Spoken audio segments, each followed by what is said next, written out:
Chapter 1208. A familiar figure appeared in front of her.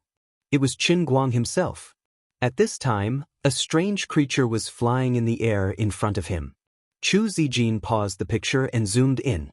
Thanks to the effect of the 4K ultra-high-definition video, she could tell that it was a mosquito with a ridiculously large body. Qin Guang was standing proudly in the same place, like a god of war, throwing all kinds of heavy punches at these mosquitoes. Not only that, from time to time, he leaped into the air, like the martial arts masters in the TV and movies. He stepped on the air and used the lightness kung fu that was better than the Wudong cloud ladder, twisting and turning in the air, throwing one heavy punch after another. However, these mosquitoes were not easy to deal with. They looked slender, but in fact they were extremely tough. Their bodies were glowing with a strange light, and each of them was as tenacious and tough as a monster. In order to deal with these strange mosquitoes that were getting stronger and stronger, the strength and power of his punches were getting stronger and stronger. To put it simply, it could even be said that he was about to rise from the ordinary level of intermediate martial arts to the fantasy level of advanced martial arts. This crazy killing continued for a long time. Then the image changed, and the opponent in front of him was simply changed to a fantasy type of giant stone man. As a young man who dabbled in a wide range of things, Chu Zijin could certainly recognize that these stone men were basically the same thing as the hellfire in the large-scale online game World of Warcraft that had once been popular all over the world. Then, under her incredulous gaze, her boss, Qin Guang himself, was simply transformed into an invincible god of war with a full body of superb equipment. He fought with countless hellfire alone, displaying his strength vividly in a rather magical way. This was not the end. After these hellfires suddenly became corpses in a way that she could not understand, the image changed again, and it was Qin Guang himself who appeared in a white maze-like tunnel, facing all kinds of monsters of different sizes, but each wave was so strong that it made people's hair stand on end. Some of these monsters were humanoid, and some were strangely shaped. Some were big and some were small, but without exception, the strength and speed of each monster far exceeded the limits of human understanding. These things looked like real monsters, but they also looked like the effects of unparalleled computer special effects. Even if it was just a simple exchange of punches and kicks, the vibrations caused in the video seemed to be earth-shattering. The entire video was shot through a single long shot. There were no scenes or camera changes. Frankly speaking, the filming technique was very amateurish and unprofessional. However, thanks to the high-end long-lens shooting equipment, whether it was the high-speed capture or the number of frames, they were far beyond the imagination of ordinary people. Finally, after more than 4 hours, Chu Zijin finished watching the super long 4K video from beginning to end. After that, she used professional video editing software to do a comprehensive analysis of the entire video. When she returned to the page and saw the size of the file, she was dumbfounded. What kind of horrible equipment was used to film this? Also, where did this scene take place? Qin Guang, this unreasonable boss, where did he go to put on such a show? 3,600 frames per second, 4K resolution, super perfect lighting and color restoration effect. Attention all high beings ahead. In this small memory card, the volume of the entire video file exceeded 100 terabytes. Not AG, but AT. One document was equivalent to a lifetime's worth of savings for many people. In this world, is there such a perfect camera? How did it come about? What does Qin Guang mean by sneaking this memory card into my pocket? Also, although my computer's performance was good, under normal circumstances, it would not be able to recognize such a large external memory device, nor would it be able to play this video. What's so special about it? Chu Zijin tried to analyze the compression algorithm of the video file and was even more shocked. As one of the top 3 hackers in the world, she could not understand the compression algorithm of the file at all. Whether it was the performance of the hardware or the level of the software algorithm of the video file itself, the contents of this memory card completely exceeded her understanding and knowledge. It was so powerful that she began to doubt her own outlook on life. Wait, he had clearly left just now, but he purposely came back and secretly stuffed this memory card into my pocket. First of all, This indeed showed that he was very interested in Hai. My God. In the 4th episode. Second, this definitely meant that he was worried that the current footage would not reach the desired effect, so he purposely came back and put the memory card in my pocket. As for why he didn't say it in person, it was probably because the video was too strange, and he really could not explain how it came about, so he purposely did this. After thinking through the key points, Chu Zijin immediately made a decision. At this time, the director finally finished shooting the scene outside. He came to the RV and knocked on the window. "Chief Chu, are you inside? The scene is finished, and there are a few guests who want to go back to the city. Chief Chu, do you want to take a look at the camera and decide whether or not to let them go?" Chu Zijin opened the door and jumped out. She waved her hand. "You came at the right time. That's fine too. Those who want to leave, arrange for a car to send them away. I have some footage here that Chief Chin gave me. Let's discuss how to integrate these scenes into the main film and improve the overall effect of the entire program." The director scratched his head blankly. "Footage? What? Let me see?" 15 minutes later, the director and the assistant director were also stunned in the temporary studio. "What is this? Won't people think we are shooting a movie? This is too unreal. Will people believe it?" In the face of everyone's doubts, Chu Zijin made a decision without hesitation. "The footage is so real. What's there to believe? This was personally handed to me by Chief Chin. Did he make a mistake in his judgment of the program? We didn't meet expectations in the first 3 episodes, and we can't afford to lose this 4th episode." Chu Zijin made the decision. The next few days would be the post-production of the program. They might need to use the most powerful supercomputer in the country, the light of the Moonlight Lake. Fortunately, the company was not short of money and could afford it. In the entire program, in addition to the PK scenes with the strongmen and weightlifting champions, and the stunts such as pulling the high-speed rail with his bare hands, they also had to embed the most important part of the long shot into the entire program. Chu Zijin had already thought about it. She would compress the length of the 4th episode and divide the entire program into 2 segments. The first half would be Hai. My God. The regular PK segment, the second half. Considering that Qin Guang had always been strong and domineering, Chu Zijin decided to directly name it Qin Guang's personal showtime. At that time, when this footage was released, no matter whether people believed it or not, or whether they would suspect that it was a computer stunt, it would definitely cause a global sensation. Whether it was doubt or crazy worship, it didn't matter. Based on my understanding of him, in the face of doubt, he would definitely come up with more real skills to prove everything, just like he did every time before.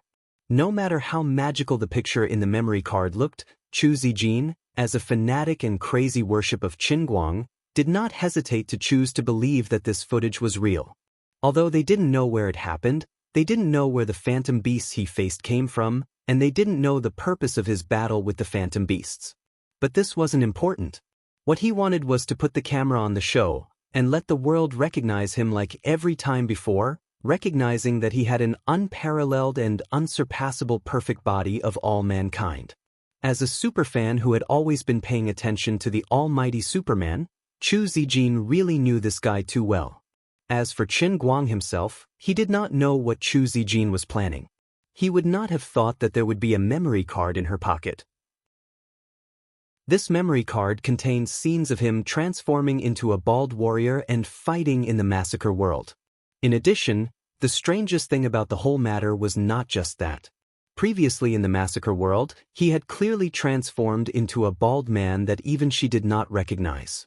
But now, the memory card was filled with his long hair and handsome enough to alarm the Jade Emperor himself.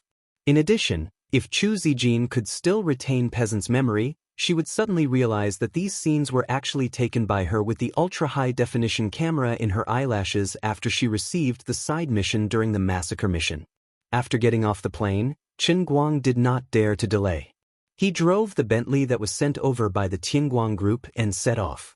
The reason why he used a Bentley was that the car was not only fast, but it also had a good driving feel. Its driving range was also far greater than that of a supercar. He first strolled around the Wujing city area and hurriedly visited every victim who was troubled by the assassin incident. After making sure that everyone's mental and physical state was fine, he directly rushed to Lulai County. He did not dare to let the security around everyone relax. It was also his own fault for making a mistake. Although the top 500 large organizations in the world had basically disappeared, the bounty was still there. No matter how afraid the other organizations were, it was hard to guarantee that some insignificant characters would hold the idea of going home and getting married after doing a bit of work. They would either be ill-informed, or they would stubbornly insist on bumping into each other because they had nothing to lose. How could one not wet his shoes if he often walked by the river? Even the most powerful person could be knocked down by a brick in a street fight if he let his guard down. Chen Guang really could not bear the fact that the people around him were hurt because of him. When he arrived at Lulai County, it was already past midnight. He did not go to see the villa that had been blown up. Instead, he went straight to the hiding place of his relatives in his hometown, a very hidden underground fortification. If he had not reached his current status, he would never have known that there was such a large underground military fortification in Lulai County that could accommodate 3,000 people for more than 2 years. Of course, as far as he knew, it was built in only 4 months under the command of the old men above him after he made a name for himself. It could be to protect his family, but it could also be to monitor them. But this was not important. It was good that everyone had a tacit understanding. If people always thought about the worst of everything, it would be too tiring to live.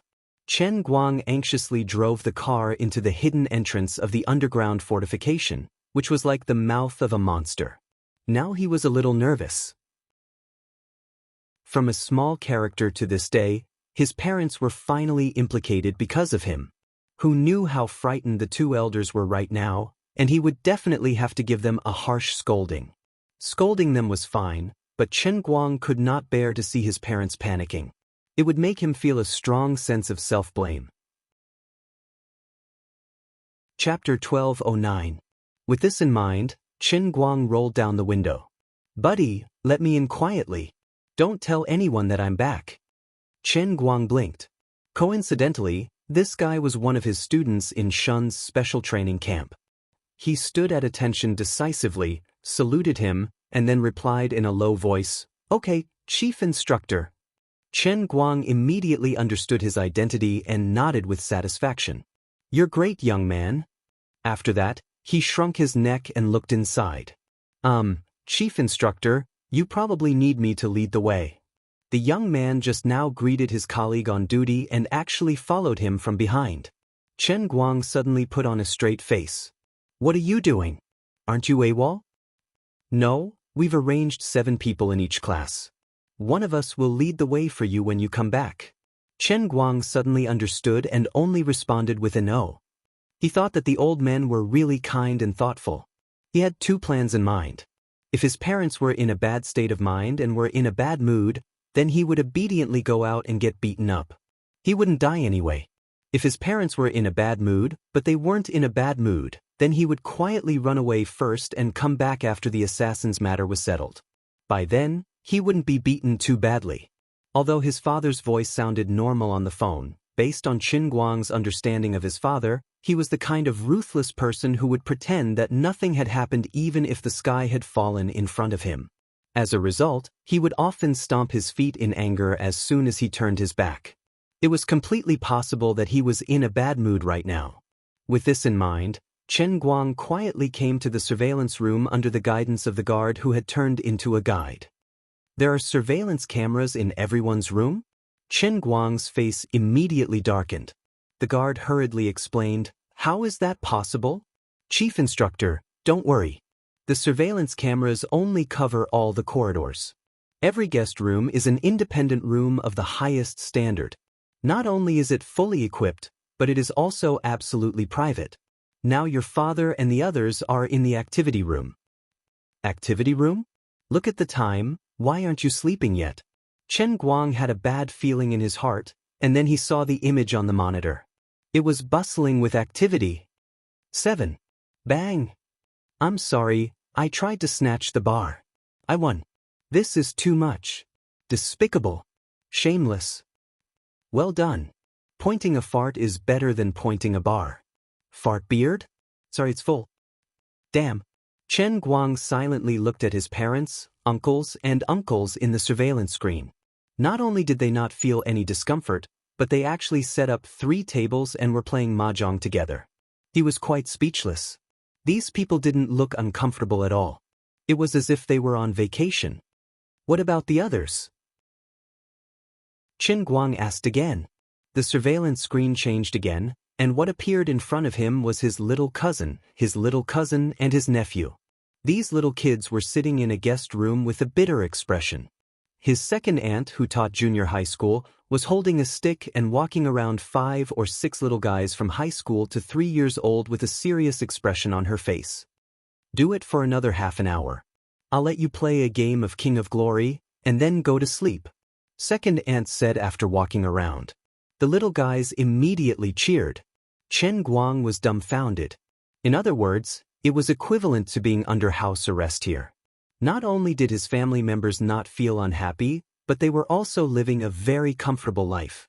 Those who should play mahjong played mahjong, those who should study read, and like second aunt, she even moved her work here directly.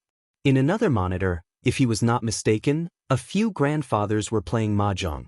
This time, Chen Guang was very relieved and boldly greeted the guards, and swaggered into the activity room. Seeing him enter the door, his father was actually too lazy to stand up from the chair. His father, who was facing the door of the activity room, waved his hand casually. Yo, you're back. Bang. Chen Guang. After waiting for about a few seconds, his mother, who was sitting at the other table, finally reacted. She first shouted, You brat, you finally know to come back to take a look. Put him down. Ingji. Bang. Chen Guang. After waiting for a few more seconds, everyone suddenly shouted in unison, Chen Guang is back. Everyone's voice sounded a little louder. Chen Guang thought to himself, this is right. This is the correct response. But in the next second, everyone turned their faces in unison. Those who should touch, those who should fight, those who should fight, those who should fight, those who should fight. Completely. No one. Pay attention to him. Why are you all so thick-skinned? On the other side, his mother only stood up after she had done all that. She took him outside and looked him up and down to make sure that he wasn't injured. She patted his shoulder and said, Fortunately, you're fine. But we're right. You'll definitely be fine. Chen Guang said in surprise, Mom, why are you so confident in me?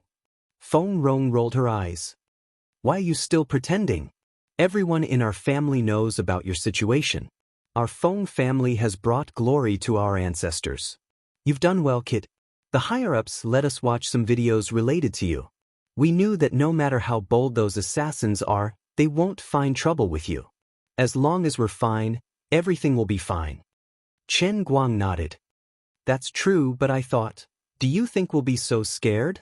It was like that at the beginning, but your friends who are officials explained it very clearly to us. There were even a few martial arts masters who came and said that you're now the leader of the martial arts world and that their duty is to protect our safety. Very powerful. All of them seem to come alive from the TV series. And this place is also very impressive. It's said that even if there's a war, this place can be fortified for a year or 2. Feng Rong comforted him. So, we also thought it through. Instead of making you worry for no reason, it's better to be happy. You don't say, this underground place is not stuffy at all. We can also surf the internet and watch TV. The food is also quite good. It's even better than the new Chinese restaurant we opened. Chen Guang was speechless. When he turned into his consciousness and came over, everyone didn't seem to be in a good state of mind. They were sitting around the table eating buns. He really didn't expect that everyone would be in such a state when he came back. It was simply shocking. How is this a refuge? Everyone in the world wanted to take refuge like this. Alright, it's already past 12. Why aren't you sleeping? Second aunt is still tutoring little cousin and the rest? Isn't it because everyone had insomnia on the first day? Anyway, things won't end in a short time. Simply adjust the biological clock. Anyway, there's no distinction between day and night in this underground place. When Feng Rong said this, She accidentally revealed a piece of information. In fact, it seemed that it was fun for everyone to stay here, but it was still quite inconvenient. Chen Guang was very sensitive and wanted to say something. He didn't expect Feng Rong to think faster than him. Don't worry too much about this. We heard in the afternoon that we don't know what happened to those killers. Anyway, a lot of people were arrested at once. It's very strange. Until now, there are still unconscious people found in the county town. According to speculation, they are likely to be those bastards who came to trouble us. We have to believe in the country. What era is this? It's not the Bund.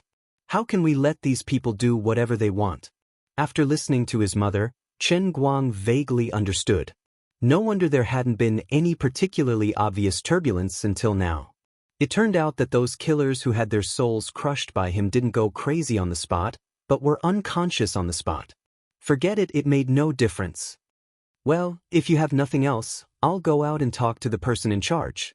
Don't you want to sit down? I don't play cards. I have to take care of this matter. The sooner it's done, the sooner everyone will feel at ease. Okay, then you pay more attention to rest. It's almost our bedtime in an hour or so. You can ask someone to arrange a room for you. Do you want to eat first? Mum, don't worry. I'll arrange it myself. Do you want me to make some chicken soup for you? No need, no need. You don't have to do anything.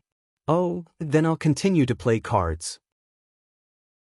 Oh, by the way, that little girl named Xianxia is really obedient. She likes you very much. You didn't do anything to her, right? That's against the law. What are you talking about? If there's nothing else, I'll go first. Chen Guang fled in panic. He almost let it slip that Xianxia was only young, but she was already 18 years old. Not against the law. If he had really said that, wouldn't he have let her spill the beans? Furthermore, Chen Guang had no idea if his mother was feigning politeness or if she really wanted to cook for him.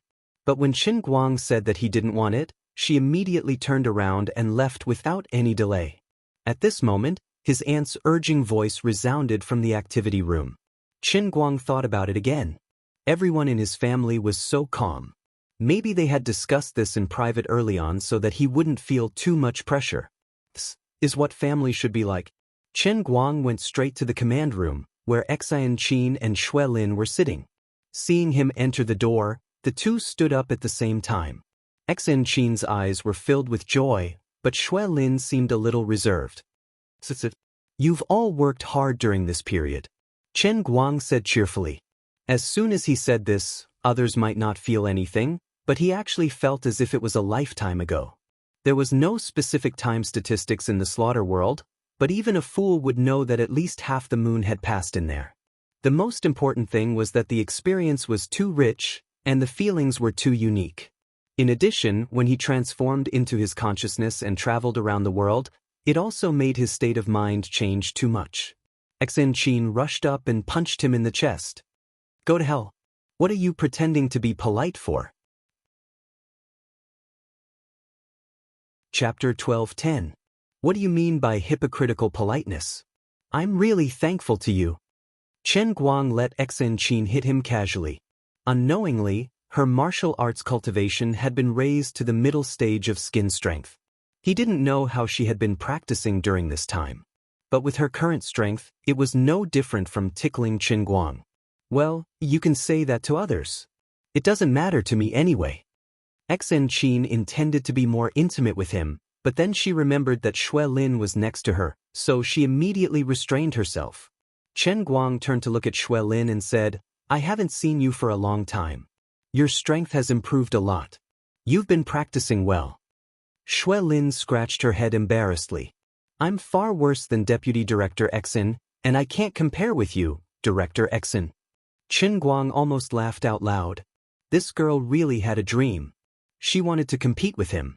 After chatting with the two for a while, Chen Guang thought for a while and asked Xianxia to represent him and promise all the martial artists participating in the security operation that he would give a lecture to everyone in the future, imparting all his insights and experiences on the path of martial arts. After that, he was pulled away by Xianxia. Yes, he was pulled away. When Chen Guang saw how anxious she was, he thought that she had some improper plans in her mind, which made him feel elated. Unexpectedly, when the two of them arrived at her private resting room, her face suddenly became serious. "I say, you're the one who killed those assassins, right?" Xianxia said as she turned on her computer. A long list appeared on the screen. There were at least 3,000 names on it. While she was talking, the names on the list were still increasing. Chen Guang took a closer look and saw a long list of notes written behind each name, including code names, rankings, organizations, locations when they were found, and other information. "Is this the list of unconscious killers?" Chen Guang asked. Xianxia nodded and said, "That's right. So far, people are still being discovered. The area around Lilai County is almost finished, but it's still not over in all the cities across the country. I heard that the same phenomenon is happening in some places overseas. At first, people in many places thought that they had encountered evil spirits or were haunted, but the identities of these people who had fainted were slowly figured out. Without exception, all of them are members of an assassin organization." Chen Guang replied, "You're done with a no?" In addition to being members of the same assassin organization, these people also have one thing in common, and that is, they are all involved in the same bounty mission. I think you already know that these people have accepted the bounty to cause trouble for you. Those who have fainted are either members of the organization that have already entered the country, or members of the headquarters of these people. According to the intelligence provided by some spies, even if they are both assassin organizations, as long as they are not involved in this matter, everything will be fine. In the past, the members of the organization who were targeted hid very well, and Interpol couldn't find any traces of them no matter how hard they tried.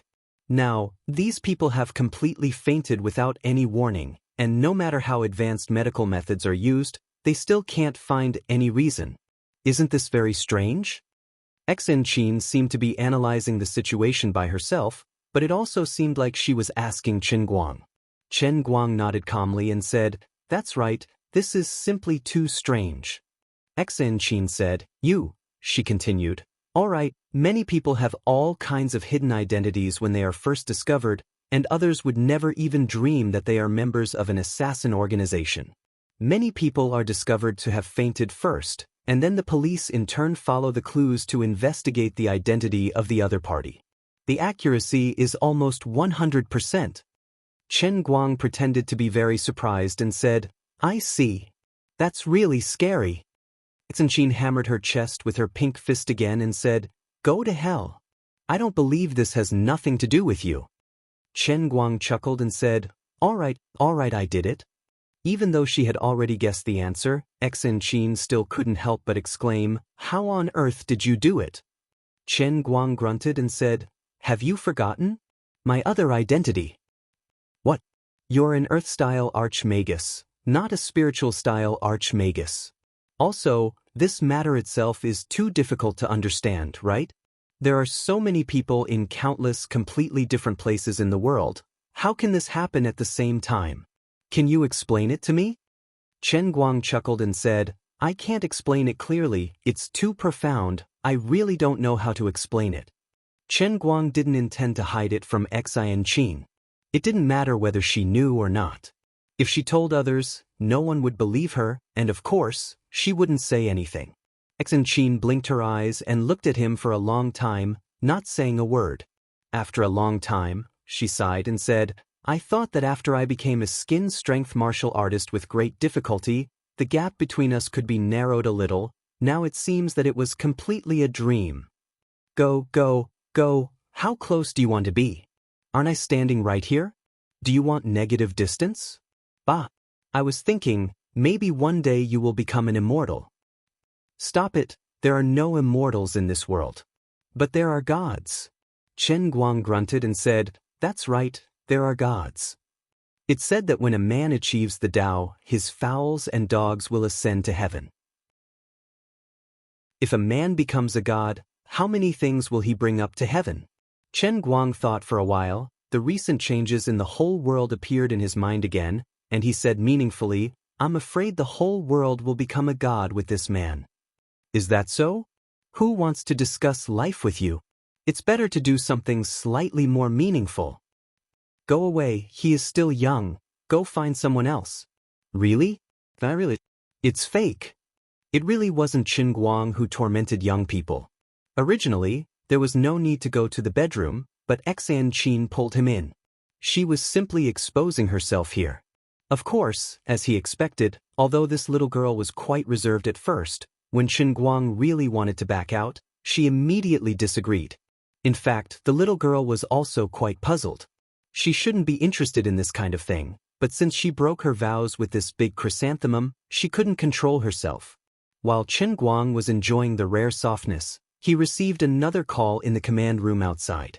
One of the unconscious members of the assassin organization finally woke up, but perhaps it was better not to wake up like this. He had completely gone crazy. After the first person woke up, more members of the assassin organization who were controlled woke up one after another, but without exception, all of them became crazy and completely lost their consciousness. Not only that, but there were also more people in a state of madness emerging from all over the world. Without exception, these people were all members of the assassin organization. The names on the list increased rapidly. In just 2 hours, it increased from more than 3,000 people to more than 5,000 people, and the increase did not slow down, but continued to accelerate.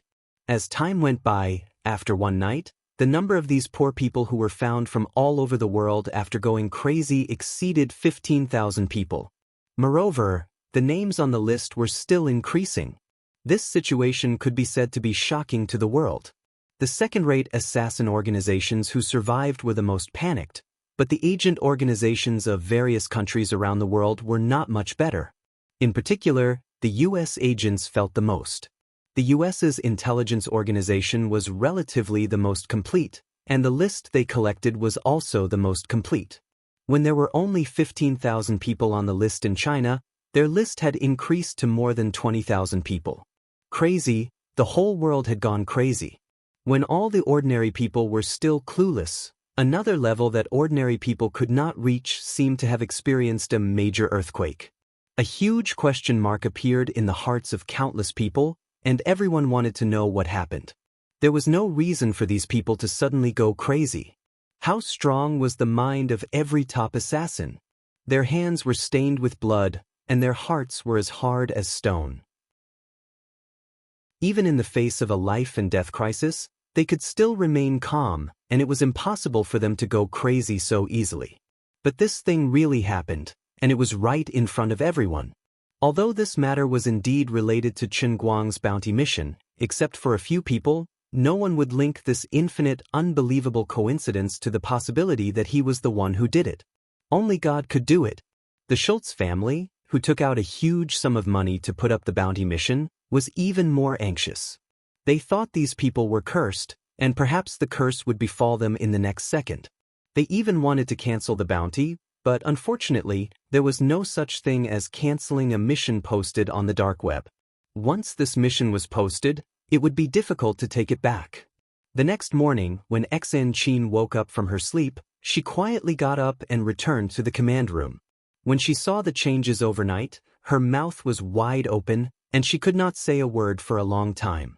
That guy who was still sleeping, how scary of a forbidden spell did he use to cause the situation? Was he still human? Deputy Director Xin, you seem to have something on your mind? Another military personnel who took over Shui Lin's shift asked cautiously. Xan Qin waved her hand. It's nothing, you do your own thing. Chen Guang woke up, and without asking, he knew that Xan Qin had gone to the command room again. He did not go to Xan Qin again, but went to his parents' place. Never in his wildest dreams would he have imagined that the half-day of leisure he had been dreaming of would actually be in this underground fortification. He didn't have to go to school, and he didn't have to worry about the disturbance outside. The recording of God of Joy had been completed, and the rest was left to Chu Zijin. The release of women was still progressing step by step, but this matter had nothing to do with him except money. As for the photocatalyst project, he had already handed over all the procedures to Teacher Zhua, and her progress was completely under control. Tongshan Industrial Factory did not need to worry about him.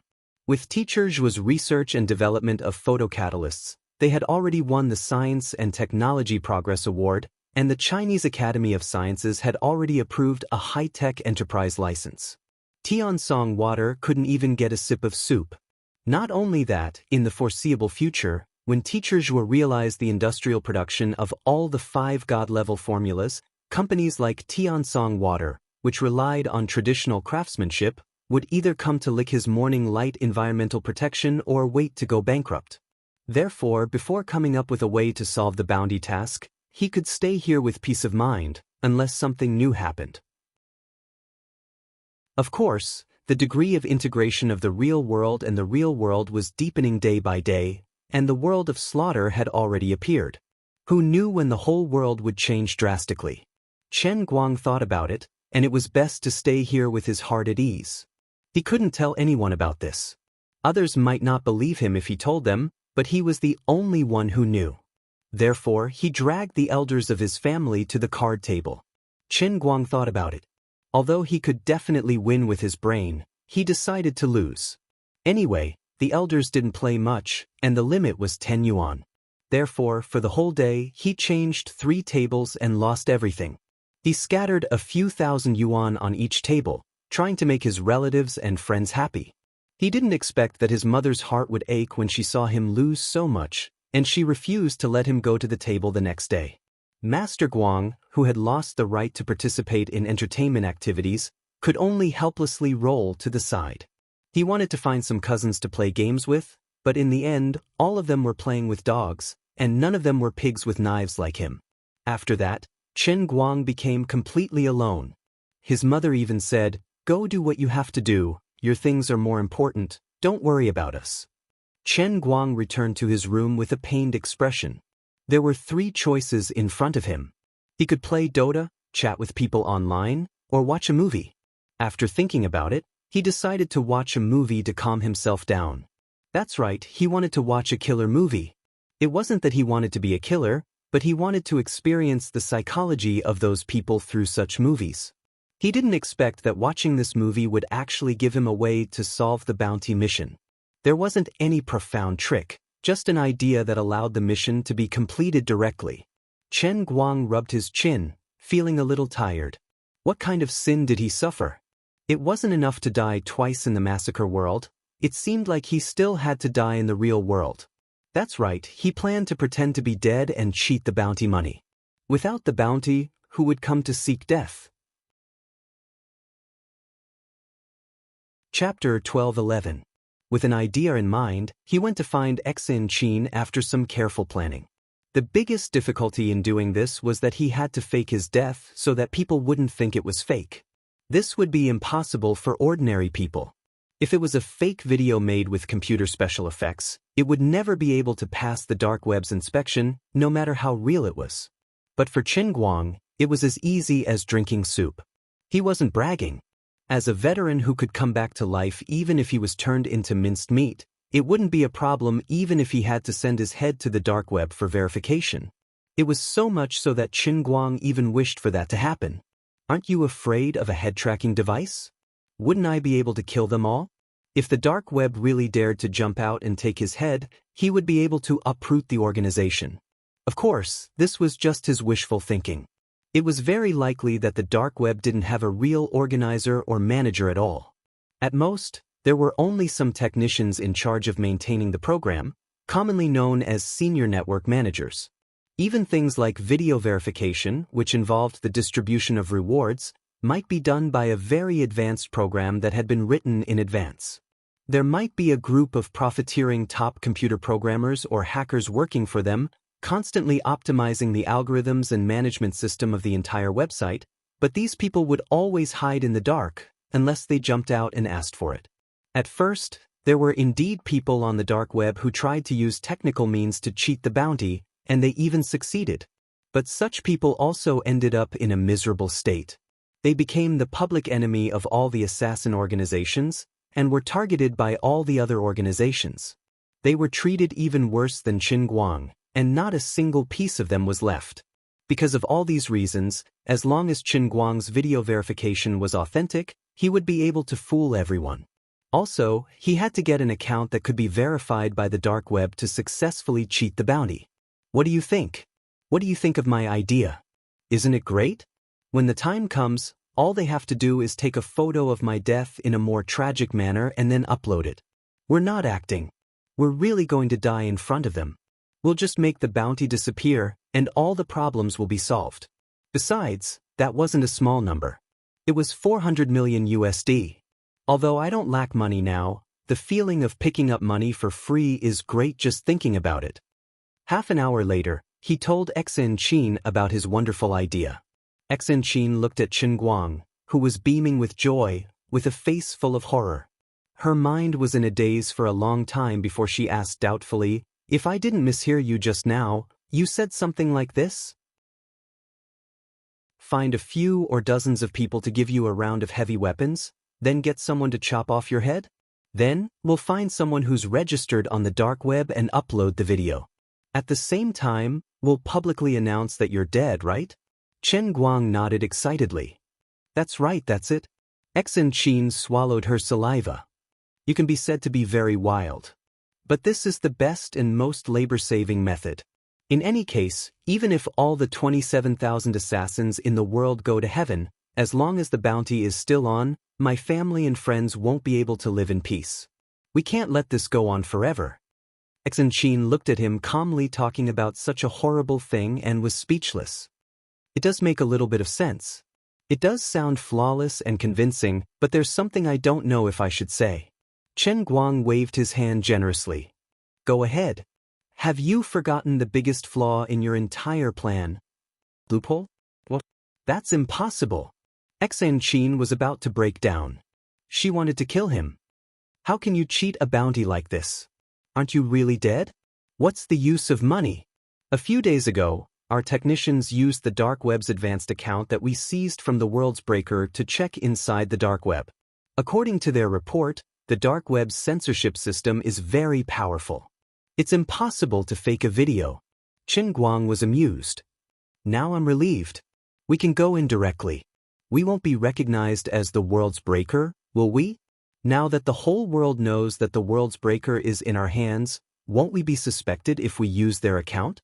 Xianxia answered subconsciously, "That won't be the case. According to our insider, all the accounts on the dark web are anonymous. Not only that, every time we log in or use the account, a new code will be generated randomly. That's so secretive. That's good. Let's figure out how to act." Chen Guang suddenly understood. No wonder he couldn't use his mind to look for the mission issuer when he was in God mode. The dark web's ability to hide their identity was too powerful. "Wait, that's not what I want to talk to you about. Don't interrupt me." Chen Guang was speechless when he saw that she was still struggling with this problem. He waved his hand decisively. "Do you think I'm stupid? If I'm really going to die, why would I come up with such a stupid idea?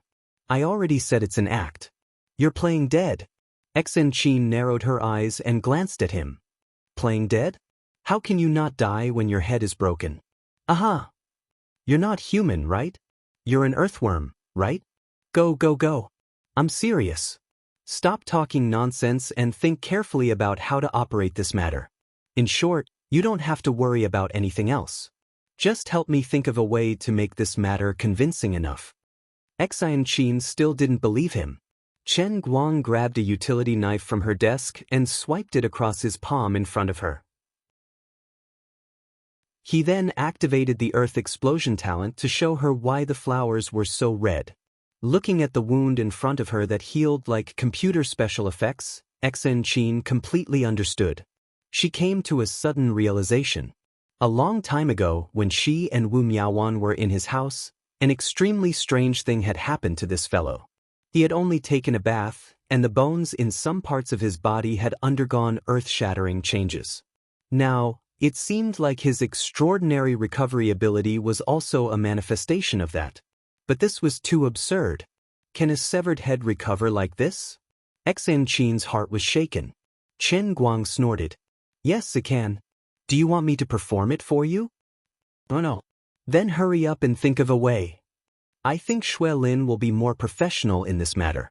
After all, he used to be a professional agent. He has always been in charge of the shatter."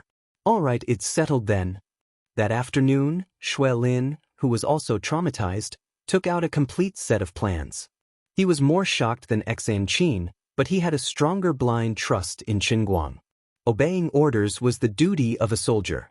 Although Wang Lin was now part of the management of the Guangding General Headquarters and was no longer a frontline soldier, deep down, he had never changed. Not bad, the idea is good, but the person must have good acting skills and can't be recognized. Looking at the plan in front of him, Chen Guang nodded with satisfaction. Brother Guang, don't worry. In order to get this done, we've decided to use the highest level insider. He's a lone killer. Wang Lin explained. Chen Guang's eyes narrowed. Killer? He's different from ordinary killers. He doesn't accept every mission. In a sense, he belongs to our agent system. That's good. That night, an earth-shattering battle took place at the old site of the Chen family's villa in Lelai County. It could be said that the sky was dark and the moon was dim. The rumbling sound lasted for more than half an hour. The hill where the villa was originally located was cut in half, and the strong smell of gunfire drifted from the east to the west of the city. It was a sleepless night for everyone in the county. Many people stood by the window and looked into the distance, and from time to time, they were frightened by the flames and radiance that soared into the sky. It was more like saying that thunder had descended on the world. After a night, someone finally mustered up the courage to come from afar to investigate the situation, but he was so frightened by the destruction in front of him that he lost consciousness. No one knew what happened, but on another level, a video was suddenly published on the dark web, causing an uproar. The video was intermittent. At the beginning, the camera was very far away. It showed a very fast figure standing on the old site of the Qin family's villa. At the same time, at least 10 long-range attacks were raining down on him from all directions. These big guys were very powerful, but they were at the level that ordinary organizations could get their hands on. It could be called a small modern weapons exhibition. Finally, the owner of the figure was careless and took a shot. He seemed to be seriously injured. The video was cut off. The next scene was the live shot of Chen Guang's head that he had discussed with the others. His death was very tragic. His eyes were filled with unwillingness and despair. The anger that poured out, and the lines that he roared, "I won't let you go even if I become a ghost." It was simply heartbreaking and tearful. When the list of people in the mental asylum increased to 25,000, the news of Chen Guang's death spread at the same time. The entire underground world was shocked. Well, it could only be said that the underground world was severely damaged and only had half of its strength left. This guy who was blessed by God actually died? Died in his own home? Everyone knew that they should have ambushed him near the villa that was blown up. Many top organizations had done the same before. Unfortunately, before the opportunity came, they were first cursed and went crazy. Just when the world was wondering who else could kill him, he suddenly died in the vicinity of the villa. This was retribution. He must have known what had happened to the other organizations and let his guard down for a moment. This allowed the top organizations that had escaped misfortune and ambushed near his home to take advantage of it. Which organization was it that had hit the jackpot? Forget it, this was not important anymore. The nightmare of the global assassin organizations had finally come to an end. Seeing that the highest bounty in history of 400 million had finally been changed to a completed state, and the bounty had also been cleared to zero, many second- and third-rate organizations that had stayed out of the matter and escaped the disaster could not describe how they felt. They felt regretful but also relieved. Chapter 12:12. Just as Chen Guang had expected, even if these low-level teams were scared out of their wits by the terrifying name list, it was still a total of $400 million. Even if there was only a 1 in 10,000 chance, this was how the world was. As long as there was a 300% profit, people would be willing to bet their lives on it, let alone $400 million. Now that the bounty was gone, there was naturally no need to think about it anymore. However, Chen Guang was not in the mood to pay attention to the situation on the dark web. Instead, he was helplessly dealing with one phone call after another. He had thought that the influence of this matter would only be spread on the dark web. He did not expect that many people he knew would receive the news as well. The phone calls coming in from all directions made him feel like his head was about to explode. The first thing most of them said was, "Qin Guang, are you dead?" "I'm not dead, I'm not dead." "That's impossible. I've seen the video. You died so tragically." Old Master Guang held his phone and wished he could spit on the other party's face. "I'm going to die. Who's talking to you guys now? You're not a ghost, are you? All right, you guys win." However, he did not have to worry about the news of him still being alive being leaked. Those who received the news and called him were using the highest level of confidential communication. As long as he told them his true purpose, the news could still be hidden for the time being. Once the limelight was over, he would swagger outside again. Even if the content of the video was leaked through some channel, it wouldn't matter. He could just say that it was made with computer special effects. Well, others will ask, what special effects are these so realistic? What can you do even if I don't tell you? In short, in a certain field, the news of Qin Guang's death was like a muffled thunder that resounded through the entire sky. Most people were shocked and relieved, but there was still a small group of people who were extremely ecstatic. They were the people who had issued the mission. Other ordinary people might not have the chance to know such secrets, but as the mission issuers, they naturally received the notification that the mission had been completed. In these 2 short days, these people's emotions had been on an indescribable roller coaster. When the news of almost all the top assassin organizations around the world being wiped out spread, these people were terrified. The more names there were on the list, the more frightened and desperate they became. Just when these people were about to despair and wanted to take the initiative to find Qin Guang to repent, they suddenly received a piece of heavy news. This guy was dead. Great sorrow and great joy came too suddenly, and those with weak hearts could not bear it at all. A respectable old man in the Schultz family died of a heart disease. As a result, the poor Schultz family's joy turned into great sorrow. Fortunately, this family did not have a history of heart disease. Otherwise, another one might die from anger. When the chairman of Xianxia Group heard this, he silently tore up the check in his hand. Inside the check was $200 million that he had asked his family to prepare. He had intended to add more money to the fund, but now it seemed unnecessary. It was the same for the Japanese consortium. However, there was a force that even Qin Guang did not expect to be involved. It was Songning Yuan of the Tiansong Water Group. Out of the $400 million bounty, he took $20 million. The reason why Songning Yuan was bleeding so much wasn't because of his jealousy with Qin Guang over Tang Ying, nor was it because of what happened in the Tangshan industrial factory. As Qin Guang once thought, since his 5 god-level formulas were exposed, in addition to the major photocatalyst laboratories around the world that directly participated in the competition, the old-school environmental protection companies were in the most difficult situation in many other aspects.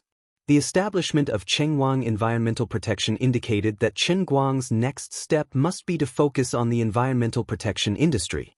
Under the premise that they sat on the 5 invincible photocatalysts, other companies had no competitiveness at all. There was only one way for companies to survive in the new environment, which was to rely on Chengwang Environmental Protection, buy photocatalysts at an affordable price, and apply them to the new process. Otherwise, the only fate waiting for them was to be gradually nibbled away until they perish. At the behest of Qin Guang, the commercial development team under Chengwang Environmental Protection had begun to arrange production lines in advance and accept pre-orders. Although there was still at least 1 to 2 years before large-scale industrial production, and the exact cost could not be estimated, it was not a problem to reach a preliminary intention. Songning Yuan sent someone to the United States early in the morning to negotiate with Chengwang Environmental Protection, and then he received desperate news. Chengwang Environmental Protection refused to deal with Tiansong Water Group. This matter was much more serious than jealousy or a small conflict in the Tangshan industrial plant. This was almost a death sentence for Tiansong Water Group. Songning Yuan thought about it and decided to take the risk. As long as Qin Guang died, all problems could be solved. He did not expect that not long after he issued the task, someone would immediately increase the bounty. This was not the end. In an unexpected situation, the bounty was quickly increased to the jaw-dropping figure of $400 million. Then Chen Guang finally died.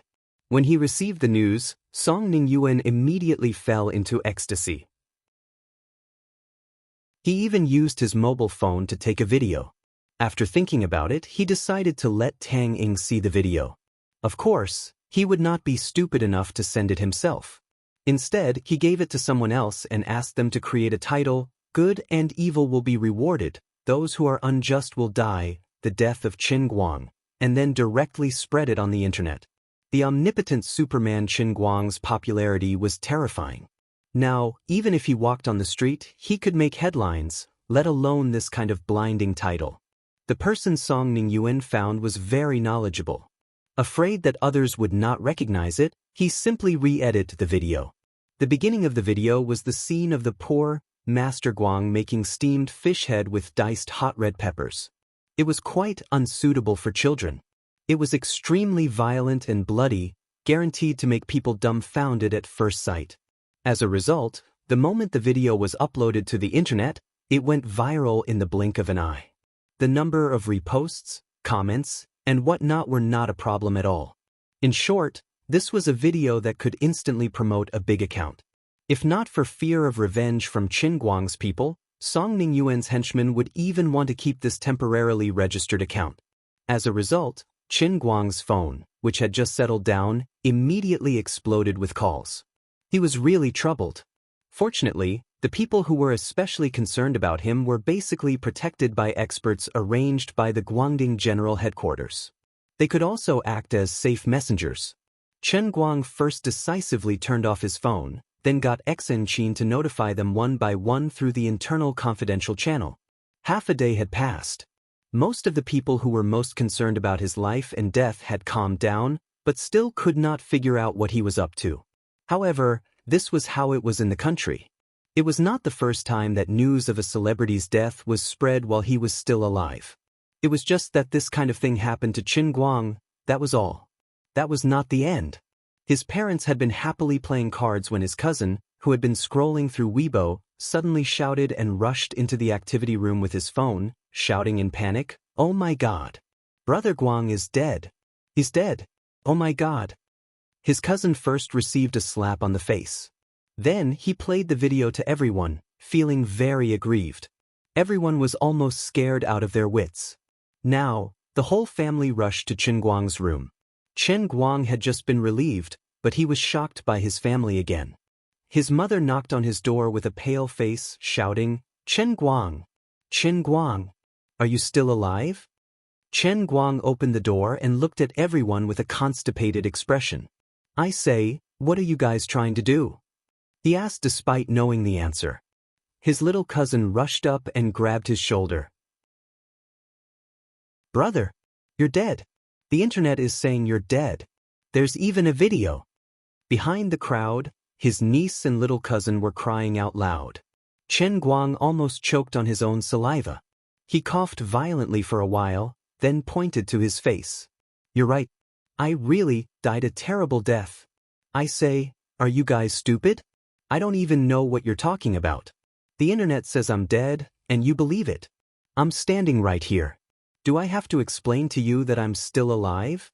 I really have to give it to you." Chapter 12:13. Just as he was being cocky, Chen Guoli slapped him on the head. "You're the only one who's cocky. You're the only one who's cocky. Isn't everyone just concerned about you? Tell me, what's going on? Since you're fine, why would such a video be circulating on the internet?" Chen Guang decided to lie. "Wasn't I filming a movie a while ago? I was preparing for the second movie. This is just an excerpt from the trailer. And just a trailer." "Slice?" Chen Guoli asked with a blank look on his face. Chen Guang grunted through his nose. "That's right, it's a trailer. Movie promotions often use this method. First, they release a special effect scene to stir up the topic and popularity. When it's released, the box office will be better." Chen Guoli stared at him for a long time before nodding skeptically. "All right, I'll take what you said as the truth. But what kind of lousy movie are you filming? Aren't you the male lead? You'll die the moment you step out? It's not like that. I can't explain it clearly in a few words. In this trailer, it looks like I'm dead, but that's just a fake death. I can revive later on. His little cousin shouted loudly, "That can't be, right? You can revive even when your head is cut off? Brother Guang, are you filming a military theme or a fantasy film?" Chen Guang coughed lightly. "This movie is our own creation. It's the world's first full-on special effects military romance fantasy film. It's the kind that's super explosive." His cousin, who was at the side, exclaimed, "Didn't they say that humans aren't allowed to become spirits after the founding of the People's Republic? Can this be filmed? Can it be released?" "I understand now. This is the handwriting of the gunfight version. I'll spit blood all over your face. Go, go, go." On the other side, when everyone heard that it was actually a movie, the older generation immediately lost interest and went back to the mahjong table while shouting and yelling. On the other hand, the younger cousins who were of the same age or were yelling excitedly. They all wanted to ask for a role in the movie, or to be a bystander or something. Qin Guoli waved his hand and said, "Go, go, go. Move aside. Filming a movie isn't about running a house. It's about spending money to do business. If you guys mess up the movie, we'll lose tens of millions or even hundreds of millions every minute. Even if we sell all of you kids, it won't be enough. Get out of my way, get out of my way." Chen Guoli used the tiger's might to scare everyone away before he greeted the family of his friend and told them that he would be coming over immediately. After that, he pulled Chen Guang to the side. Chen Guang saw that he had finally muddled through and felt slightly relieved. "Dad, what's the matter?" Chen Guoli looked nervously at the back of Feng Rong, who was walking away. He then whispered, "Son, look at your dad's age. He's never been on TV before. Why don't you arrange a role for your dad to satisfy his craving? Did you just say it's just a passerby? Can you arrange a scene with Zhao Lingji, the kind where I fall in love at dusk? You don't know how much your dad liked her when he was young." The Zhao Lingji that Chen Guoli was talking about was an old female celebrity who had been popular all over the country since 30 years ago. Now, she was approaching 60 years old, but she still looked as young as she was in her 20s. She had taken good care of herself. Chen Guang's mouth formed an O shape. He then turned to look at his mother's back. Chen Guoli understood. "Help me explain to your mom when the time comes. Tell her that it's necessary for the plot. Let me play your dad in the movie. Anyway, the goodies should be kept within the family. Mom, that's it. Goodbye, goodbye, this unlucky, silly son." Chen Guoli fled.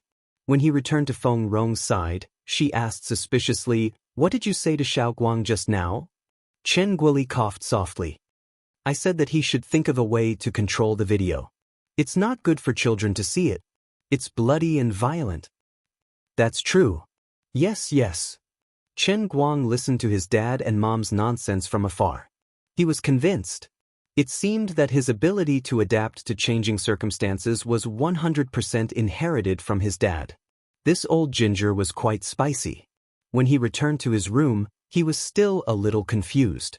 He had already expected the verified video to be leaked on the dark web, but he didn't expect it to be so soon. Those who had the qualifications to log on the dark web were not ordinary people. Even if others cheered for his death, logically speaking, they should not have exposed it to the general public so quickly. They should have kept quiet and made a fortune. Who could have done it? Investigate. Investigate it thoroughly. He had to investigate thoroughly. Drag this bastard out for me. Find out who uploaded the video. Can we use technical means to track it? He ordered Shui Lin. Shui Lin answered decisively, "Yes, sir." Song Ningyuan would never have thought that his superfluous actions would completely betray him. He felt that he had only asked someone to upload a video that would be exposed on the internet sooner or later. He had also specially instructed his subordinates to be careful. This subordinate had also found an expert and used very advanced hacking methods. It would not be easy to find out who it was. However, under Chen Guang's order, the Guangdong General Administration, which had extremely high confidentiality authority, urgently mobilized, and the Guangdong General Administration came forward to coordinate the operation. In an instant, The technical staff of the major information management centers all over the country worked overtime to trace the source of the video. Song Ningyuan's underlings were cautious enough. They had also found the best of the Internet Water Army, but they were still worlds apart from the dark web. That night, in the early hours of the morning, when Guang was washing up and getting ready to go to bed, Wang Lin knocked on the door. "Brother Guang, I found him. We're doing a surprise review. Do you want to attend the online review meeting?" Guang's eyes lit up. So soon? So, he followed Wang Lin to the command room. What appeared on the screen was a small, dark room. A very haggard and flustered middle-aged man was handcuffed to an interrogation chair. Guang asked, "This is the person who uploaded the video online?" "No, it's not him. We first used technical means to track the guy who uploaded the video. He's a very experienced hacker. The IP address has been transferred at least 5 times in the United States. We spent a lot of manpower and resources, and even got the help of Interpol to find him in the country. The hacker is in Denghai. We first got our colleagues from the security bureau there to control him, then dig out information about this person from his mouth. He was the one who sent the video to the hacker and then let the hacker spread it on the internet." Guang suddenly understood. "I see. Who is this guy? Why did he come to me for no reason?" As he spoke, the interrogation in the video had already begun. "We have enough evidence to prove that you first obtained the fake video that deliberately discredits China's senior leaders, and then instructed others to illegally spread it on the internet. Tell me, who instructed you to do this? Also, according to what we know, this video first appeared on a terrorist network. We have reason to believe that you're engaged in terrorist activities." Guang didn't see the interrogator's face, but the person's voice sounded quite dignified. He should be a professional interrogator. The middle-aged man in the video shrank his neck slightly. "I don't know what you're talking about. I'm just an unemployed person. I admit that I posted this video, but I really don't know what you mean by a terrorist organization's network. I just climbed over the wall and casually browsed some websites abroad, and then I saw this video. I don't believe it's true at all.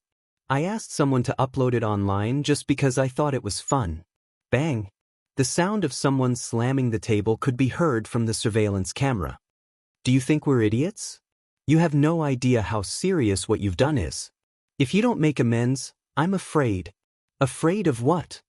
The interrogator didn't answer the middle-aged man's question. There was a rare silence in the video. There was only the occasional rustling of documents. "I admit it. On the surface, I'm indeed unemployed, but I'm actually employed by Mr. Song Ningyuan, the senior director of Tiansong Water Group. This video was also copied for me by him." At that time, Mr. Song didn't say anything. He just asked me to find a safe way to spread the video. The more impact it caused, the better. He even asked someone to send me $1 million in cash and asked me to hire a professional. Very good. It seems that you've realized the seriousness of the matter. In fact, according to the information we have, you've entered the office of Tiansong Water Group more than 10 times this year. Actually, even if you don't say it, we can still find out." The interrogator in the video replied in a calm tone. On this end, Guang already knew that there was no need to listen anymore. This was done by Song Ningyuan. He really thought that he was dead. Although he didn't know the purpose of doing this, he was sure that it wasn't for his own good. Song Ningyuan must be one of the people who put a bounty on him. He just didn't know how much he paid. Back in his room, Guang received a call from Tang Ying. "Guang, I suspect that Song Ningyuan is also involved in the bounty on you." Tang Ying, who was at Moreland's Medical College in the United States, said. Guang already had an answer in his heart, but he still played along with her and said, "Why do you suddenly have this idea, Sister Tang Ying?" "He just called me and asked me to have dinner with him when I returned to China. He also asked me if I saw that video of you." Tang Ying explained. Guang laughed. "Isn't that normal?" "No, this isn't normal at all. Although it's spreading like wildfire on the internet, neither your company nor the Judicial Department has made an official statement so far. Those of us who might know your whereabouts haven't been interviewed by the outside world. But I clearly feel that when he mentioned the video, his tone was clearly 100% sure that you're dead. This clearly doesn't make sense. Tang Ying said, stomping her feet angrily. This guy actually told me to restrain my grief and accept fate. What a joke. Chen Guang comforted her instead. It's okay. I'll look into it. I'm not a child now, and I have people under me. It's easy to find out. After hanging up, Chen Guang thought about it and decided to ask Wang Lin to prepare a motorcycle for him. Now that he had found the culprit, Chen Guang had no reason to let him go free, regardless of whether Song Ningyuan was the main culprit or just a minor character. Well, Brother Guang, are you going to do it yourself? Why don't you just arrange for some people to arrest him? Wang Lin asked, slightly puzzled. She felt that there was no need for Chen Guang to do so. However, Chen Guang grinned and replied, the Tiansong water utility isn't a small company. If someone else gets involved, there might be someone pleading for leniency for him. Otherwise, the Song family might even try to spend money to resolve this disaster. You know that I'm a soft-hearted person, and I can't move when I see money. That's not good. So, in order to avoid any more trouble, I'd better do it myself and put an end to it. Chen Guang was still pretending to be dead, so it was not convenient for him to be seen by others. A motorcycle that could travel on mountain roads was, of course, the best choice. Song Ningyuan, who was immersed in the pleasure of revenge, had no idea that he was about to face a disaster. In order to celebrate, Song Ningyuan called a lot of friends to the Heaven and Earth Club to have fun. As his cousin, Chen Guang's other enemy, Zheng He, would certainly appear. Brother Song, you called all of us to celebrate a good thing, but you didn't tell us why. That's not very nice. Song Ningyuan raised his glass happily. Hey, it's my treat. Don't talk nonsense. In short, everyone just relax today. I do have a good thing coming, but it's not convenient for me to tell you now. You'll know after a while. Could it be that Chen Guang is really dead? Is the video on the internet real? No one was a fool. Everyone knew about the conflict between Song Ningyuan and Chen Guang on MT Tongshan. Immediately, someone connected Song Ningyuan's smugness with the news on the internet. Song Ningyuan raised his eyebrows and pointed at his nose. Is it that obvious? Of course. But many people say that it's a rumor and that the video is fake. Brother Song, you can't be so naive as to believe it, right? In the face of everyone's doubts, Song Ningyuan only put on a profound look as if they didn't understand. The Buddha said, it can't be said, it can't be said. He was not such an arrogant person, but now that Chen Guang was dead and he had been very careful, it was impossible for anyone to guess that he was the one who did it. Moreover, it was a reward of 400 million yuan. He only had 20 million yuan in it, so no one would think that it was him. Maybe some people will doubt it, but I, Song Ningyuan, am not a small character. I can't just rely on someone's unproven guess. He had no reason to continue being cautious. Next to him, Zheng He felt a little complicated. He thought worriedly that Chen Guang was dead, but Wen Wen, Jiang Yage, and Jin Shiyue, his so-called confidants, would definitely not let it go. Zheng He coughed lightly, indicating for Song Ningyuan to restrain himself a little. Song Ningyuan understood and didn't think much of it. He patted Zheng He's shoulder and whispered in his ear, "Don't be too nervous. You know, as long as Chen Guang is dead, everyone else is just a motley crew. As time goes on, no one will pay attention to him." Zheng He sighed. "I don't know why, but I keep feeling that something is wrong. You're thinking too much. I'm afraid you've been unlucky too many times with him in the past, so you're oversensitive." Just as this group of people was enjoying the party, Chen Guang's motorcycle was speeding on the national highway. He was not filled with anger, only an inexplicable indifference. He really didn't want to admit that he had changed after coming out of the killing world. Chapter 12-14. When he was with his family, he didn't feel that there was a problem. However, once he went out alone with murderous intent, Chen Guang realized that something in his heart had loosened. To be precise, it had disappeared. What had disappeared was none other than the innate sympathy humans had for their own kind. In the past, his hands weren't exactly clean. They were stained with blood. However, even though he had killed evil people with his own hands, there was still a faint but lingering compassion in his heart. Even if he had to cut the weeds and eliminate the roots, he still had feelings for the plants in his heart. When some people did wrong, he might have been a good person in the past. It was just that his thoughts had gone astray at the wrong time. Or perhaps there were some reasons that he had no choice but to do so. Just like the assassins of the world of destruction, many of them were adopted when they were still young. They didn't have a correct outlook on life and right from the start. Although they deserved to die, they were pitiful. If God was fair when he created every life, then even those unforgivable killers were, in a sense, innocent. However, Qin Guang didn't truly forgive them. Perhaps each of them could find 10,000 reasons for their actions, 10,000 sudden emotions that caused them to make the wrong choice. Their lives deserved sympathy, but it didn't mean that they deserved forgiveness. This was the position that Song Ningyuan had in Qin Guang's heart. Before this, although he hated Song Ningyuan, his dislike for him was only limited to business and jealousy related to Tanging. Moreover, Qin Guang had never suffered a loss. The unlucky one was always Song Ningyuan. Therefore, although he had many conflicts with Song Ningyuan, Qin Guang didn't really care about him.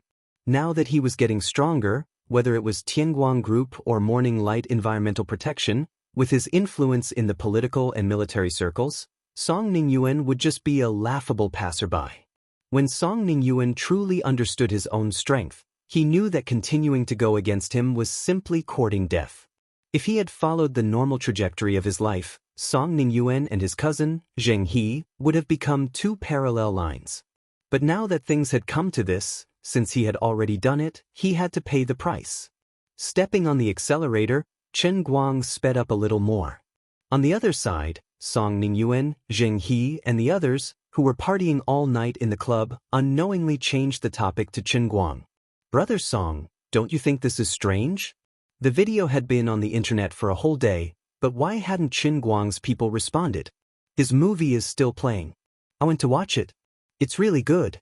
He has to refute the rumors, right? Song Ningyuan pursed his lips. Refute rumors? That would have to be a real rumor to be refuted, right? In my opinion, this video is real. Qin Guang is already dead. That's impossible, right? That was Qin Guang. How could he die just like that? Couldn't this video be a special effect created by someone else to deliberately discredit him? Otherwise, it could be the leak of his movies. The people around them said in disbelief. Song Ningyuan shrugged. Anyway, I'm just guessing. It's up to you whether you believe it or not. Don't you think that the people from Tianguang Group are being too quiet? It's very likely that Qin Guang is really dead, which is why they haven't made any moves yet. Let me give you an example.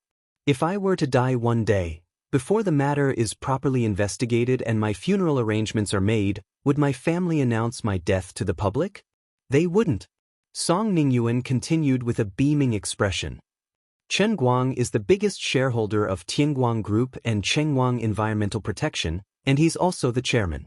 His every move has great implications, not to mention the news of his death. Don't worry, I'll still say the same thing. Wait for another 2 days, and naturally, nothing will be hidden. Another person next to him took out his phone, pointed at it, and teased, "These days, the media people are really bored out of their minds. The internet is all over the place writing about Qin Guang. There are actually people here saying that Qin Guang is trying to promote his variety show. Someone said that according to the Reuters photos, Qin Guang will appear in the next episode of his company's variety show, and the main theme will be the strongest body. Then, the purpose of releasing this video in advance is to warm up and hype up his lousy show? What a joke! Who would hype up something like that?" Song Ningyuan glanced at him. "Are you stupid? Who do you think you are? Why would you watch these media people's nonsense? It's a waste of time." This person was a little embarrassed by what Song Ningyuan said. "My family always says that I didn't study well overseas, so they told me to read more news when I have time now." "Then you have to watch something useful. Let's put it this way. According to what you said, if the media is trying to promote his show, then the scenes of Qin Guang jumping and dodging bullets in the video, and all kinds of sniping with his bare hands must be real. Then, the scene of his death must also be real. This can indeed prove that he is very good at fighting and has great strength, but what's the use of that? He's already dead. Who would want to watch a variety show about a dead person? Reminisce about him on the show? Then what if? I'm saying what if? Let's say that this video is made with computer special effects. But doesn't his show focus on real people and strange things? Even if he did it himself, he would have to film the real thing, right? There's no reason to use computer special effects to hype it up. As Song Ningyuan said this, he smugly patted his friend's head. So, don't watch these useless things. It's a waste of time and even more embarrassing. Let me introduce you to a consulting company. What's it for? It's that the other party will selectively provide you with information and articles that they have verified and determined to be useful based on your profession and your requests. Isn't this the same as the self-media pushed by artificial intelligence? No, this is completely different. Just like the article you're reading, it's completely made up and doesn't make sense. It's all nonsense made up by some rather unprofessional self-media people. You've wasted a whole 5 minutes of your time reading this article, and now you're telling me about it, and you've wasted another 5 minutes of my time. Now that we're playing outside, it doesn't matter if we waste some time, but what if we're working? Then this time is very precious, and we can't afford to waste it like this. But we can't cut off information from the outside world. After all, there are countless business opportunities lurking in this, but we can't waste time. The purpose of the service provided by this company is more clear. First, they'll exclude that kind of false information, then they'll summarize the important events in the relevant fields according to our needs and send it to us in the most objective manner. All of it will be manually reviewed, which can maximize our time. That good? How much does it cost per month? 50,000. It's not expensive. I'll book it tomorrow. I say, if you two want to play, then play happily. Can you not talk about business at this time? Okay, I won't talk about it anymore. Song Ningyuan waved his hand and agreed with a smile. Ever since the news of Qin Guang's death was confirmed, he realized that he had become a different person. He had become more passionate, and he even began to care about time management, which he rarely cared about in the past. Brother, if there's nothing else, I'll go back first. There's an exam at school tomorrow. Next to him, Zheng He came over, wanting to say something but hesitating. He knew that Song Ningyuan would not take it seriously even if he said it, but he did not know what was going on tonight. He had been feeling a little uneasy, and he kept feeling very uneasy. Don't be funny. Are you kidding me? You still care about the exam? But will the teachers in your school let you fail the exam? Not necessarily. As long as I take the exam, I definitely won't fail. But if I miss the exam, it'll be difficult. Speaking of which, this matter also has something to do with Qin Guang. Because of this guy, the management of privileged students in the school has become very strict. The more famous a person is, the more they will be watched. Okay, you're so troublesome. Back then, I asked you to go abroad to study at a university. You can see the world and have fun. It was you who insisted that it was more comfortable in Wujing. Do you regret it now? Okay, then I'll walk you out. Okay, I happen to have something to talk to you about, brother. The two of them turned around and said goodbye to the people in the private room. Then they walked out side by side. The two of them did not go straight outside. Instead, they turned a corner in the corridor and went straight to the fire escape. Zheng He lowered his voice and asked, Brother, how are you so sure that Qin Guang is dead? There were no outsiders here. Song Ningyuan chuckled and said in a low voice, You should know that Qin Guang's house was blown up some time ago, right? Zheng He swallowed his saliva. I know. Did you get someone to do it? I did mention it to you before, but I didn't expect you to really do it. Song Ningyuan smiled meaningfully. I did do it, but it wasn't me. What do you mean? I did participate in the bounty for Qin Guang's death, but I only paid this much. Song Ningyuan put up 2 fingers. 20 million? USD. *CK. Where did you get so much cash? Don't worry about where I got it. Anyway, I'll pay this part of the money. Part of the money? That's right. Qin Guang has too many enemies. Apart from me, there are at least a few other forces who participated in the bounty for him. This is the total amount of his bounty. Song Ningyuan put up another 4 fingers. 40 million US dollars? No, it's 400 million. Zheng He sucked in a cold breath. Even as the son of the chairman of New Radiance Corporation, he had never thought that someone would spend so much money to put a bounty on someone else's head. Just how big of a grudge is this? You don't have to worry about that. Anyway, this video was actually sent to me by someone else. The bounty has been completed, and Qin Guang is indeed dead. Zheng He was silent for a long time, unable to speak for a long time. A look of ecstasy appeared on his face. I really admire you. But it's good that he's dead. It's good that he's dead. Of course. Why else do you think I called you guys here today? Isn't it to celebrate this? But brother, don't be too obvious when you're outside. Chen Guang's background is so complicated. I know that, but he's already dead. There's a saying that you have to remember. Tea cools when people leave is an unchanging truth, no matter how high a person's status is. That's true. Zheng He nodded. Then I'll go back first. All right, now you feel at ease. I heard that you used to chase after a girl in school, and that you're related to him? Sigh, that's all in the past. It's the same with or without Qin Guang. That girl isn't suitable for me. By the way, that girl isn't simple. Her name is Wenwen. I have a photo of her here. You have to be careful of her.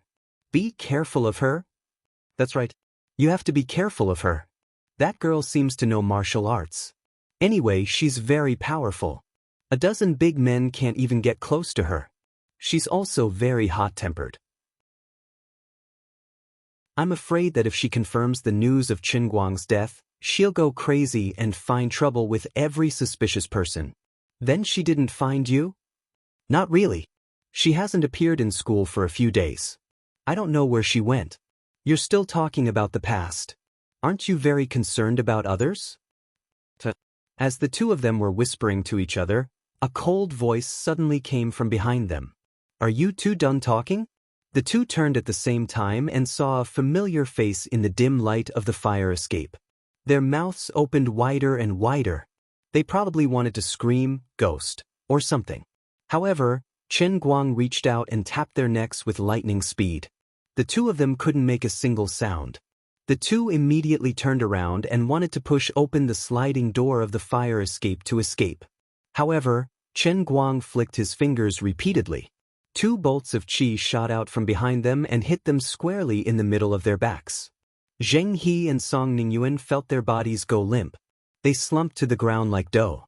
Qin Guang looked down at the two of them.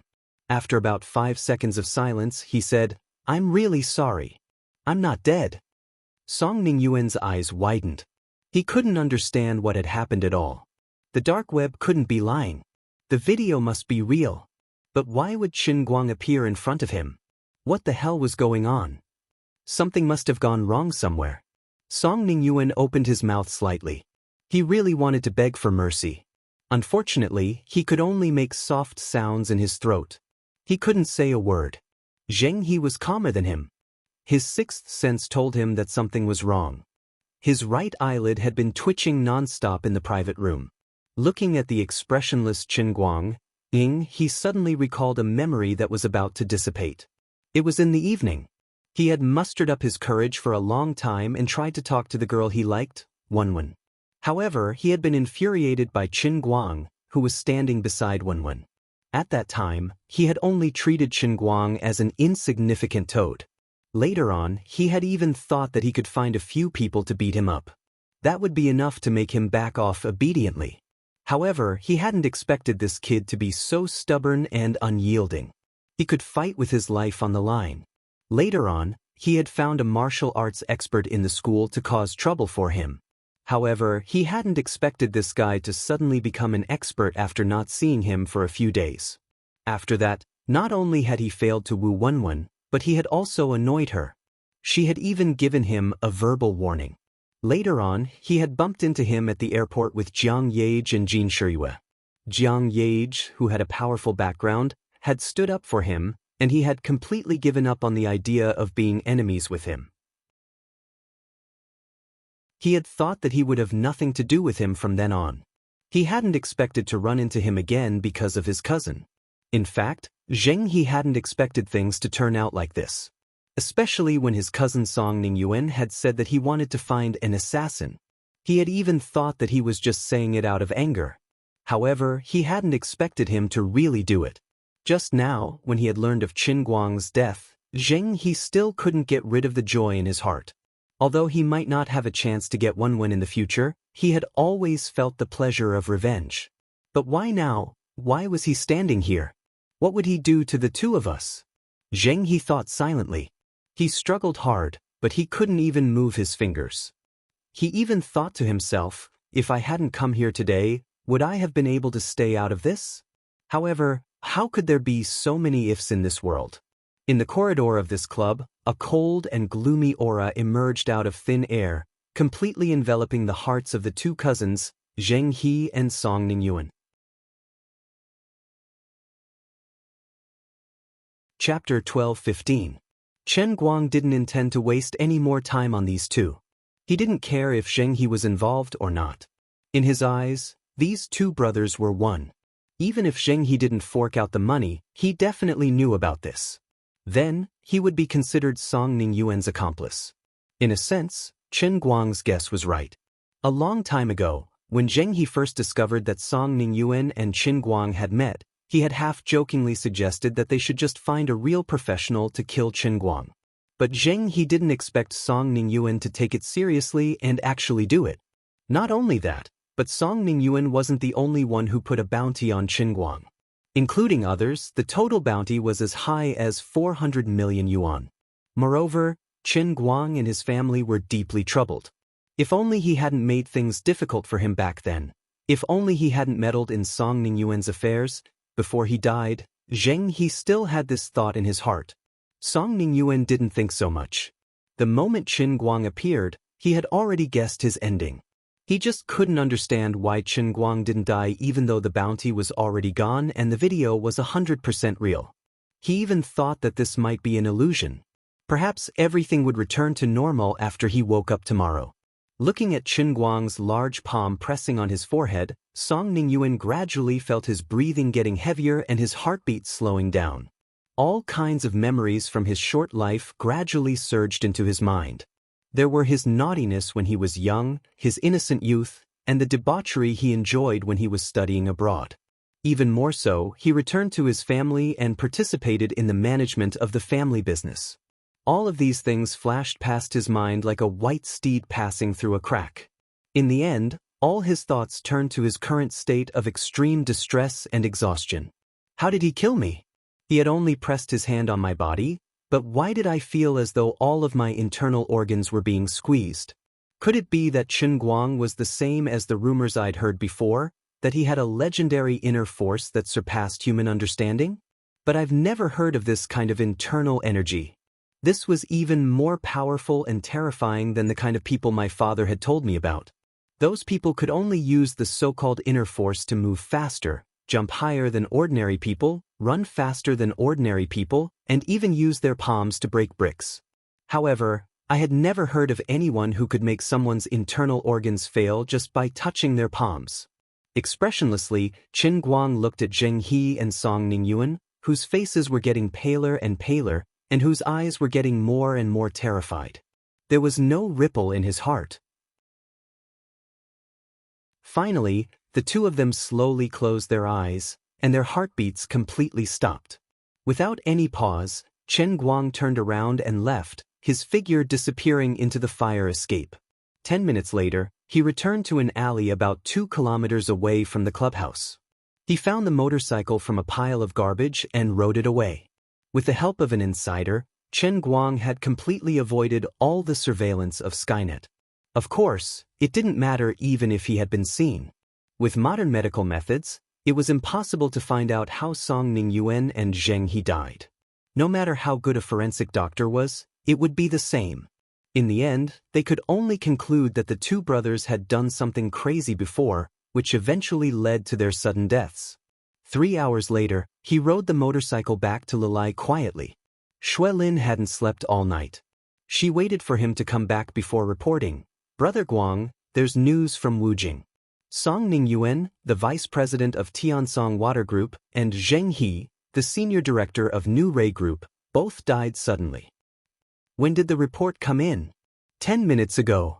Chen Guang shrugged. There's something wrong with the public security management in Wujing City. They died more than 2 hours ago before it was reported. Well, it should be rectified. Well, Brother Guang, it said that the clubhouse temporarily suppressed the news for a while after they found out that the two were dead. Later, other people who were with them saw that the situation was not good and quietly released the news. The Song family and the Zheng family came to the clubhouse together. In addition, the clubhouse is under the jurisdiction of Director Wu Tong. Chen Guang said, Ahem, then it's not the police's problem. It's the clubhouse's operator's fault. Let's not get involved in this mess. Chen Guang decisively restrained himself. He had almost rushed to the Temple of the Dragon King by acting tough. After waiting for a while, Chen Guang fell into a deep sleep. The mess in Wujing had nothing to do with him. Except for himself, Shui Lin, and Xan Qin, no one knew how Zheng He and Song Ningyuan died. It didn't matter even if they were suspected. No one could ever find any evidence. The next day, after Chen Guang gave the order, many relatives and friends who had temporarily lost their freedom because of the reward incident gradually relaxed their vigilance. Perhaps the hidden sentries still couldn't leave in a short time, but everyone could regain their freedom of movement. By right, Chen Guang should be rushing back to school to take the final exam at this time. But after thinking about it, he decided to cancel the exam first. He had a very good reason in his heart. Maybe one day the integration of the real world and the real world would be completely completed. He felt uneasy and couldn't leave. Unfortunately, Qin Guoli didn't buy it. Seeing that he refused to leave at home, he thought that he wanted to help rebuild the villa, so he chased after him and taught him a lesson. You only know how to be sneaky all day long. How long have you not been to school? Do you think I don't know that there will be a final exam soon? You even want to avoid this? Why don't you find some connections to help you pass the exam? What if someone leaks it out? People will point at the backbone of the Chen family and say that I'm dishonest and that my family is sneaky. Chen Guang looked at his father helplessly. Dad, aren't you putting the cart before the horse? Although it's said that the sky is clear after the rain, I still feel uneasy. There will be a final exam soon, but I have already applied for a makeup exam. It's the same if I take the makeup exam next semester. Don't you see that I'm reading now? Saying that, Chen Guang also shook the textbook in his hand. It was an introduction to industrial water pollution control. Really? Of course, that's fine. Building a house now costs about 300,000 yuan in advance. Give it to me. We didn't buy insurance? Are you kidding me? Who do you think we are? Why would we buy insurance with such little money? Isn't it embarrassing?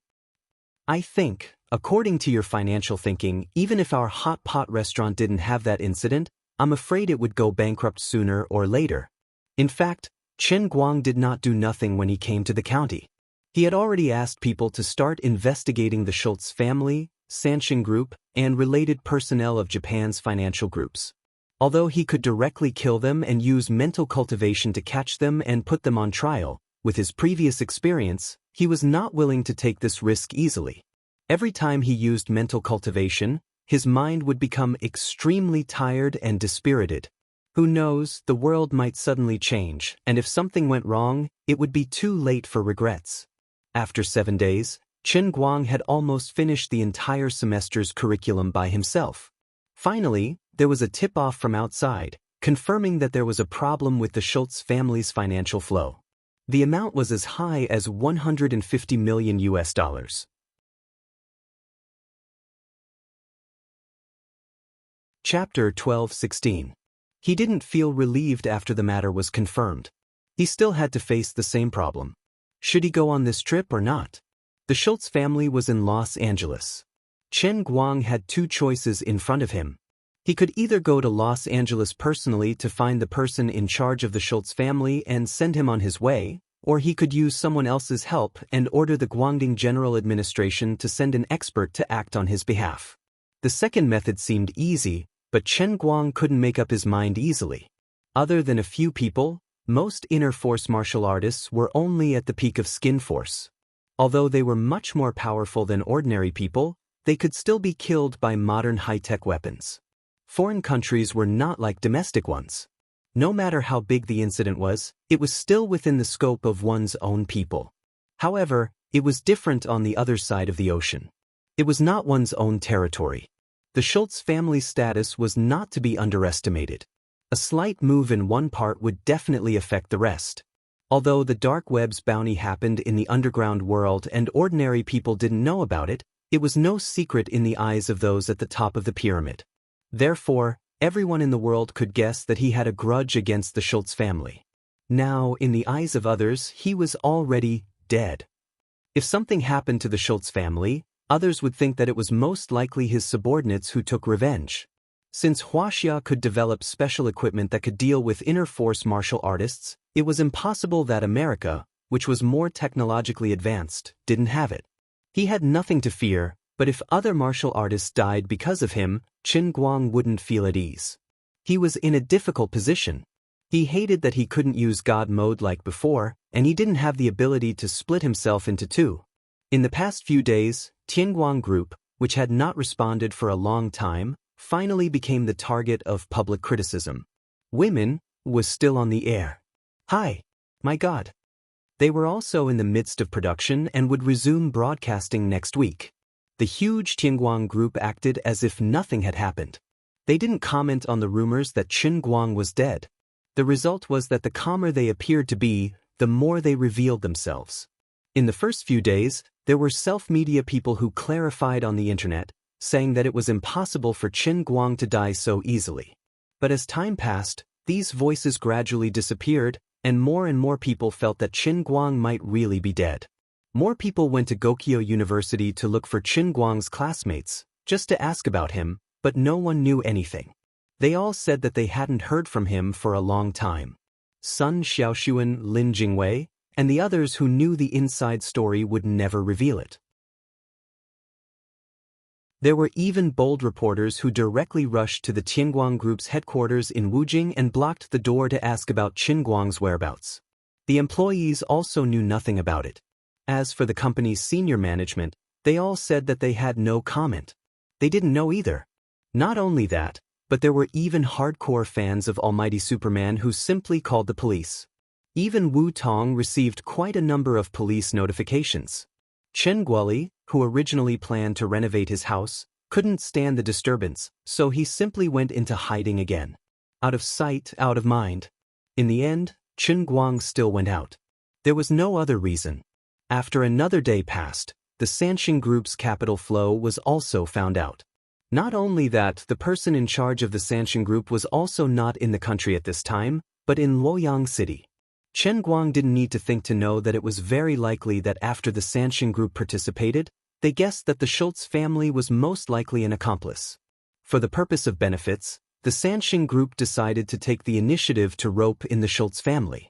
Then, the Xianxia Group and the Japanese consortium should be preparing to completely encroach on the resources in the photocatalyst field that he had painstakingly managed to operate.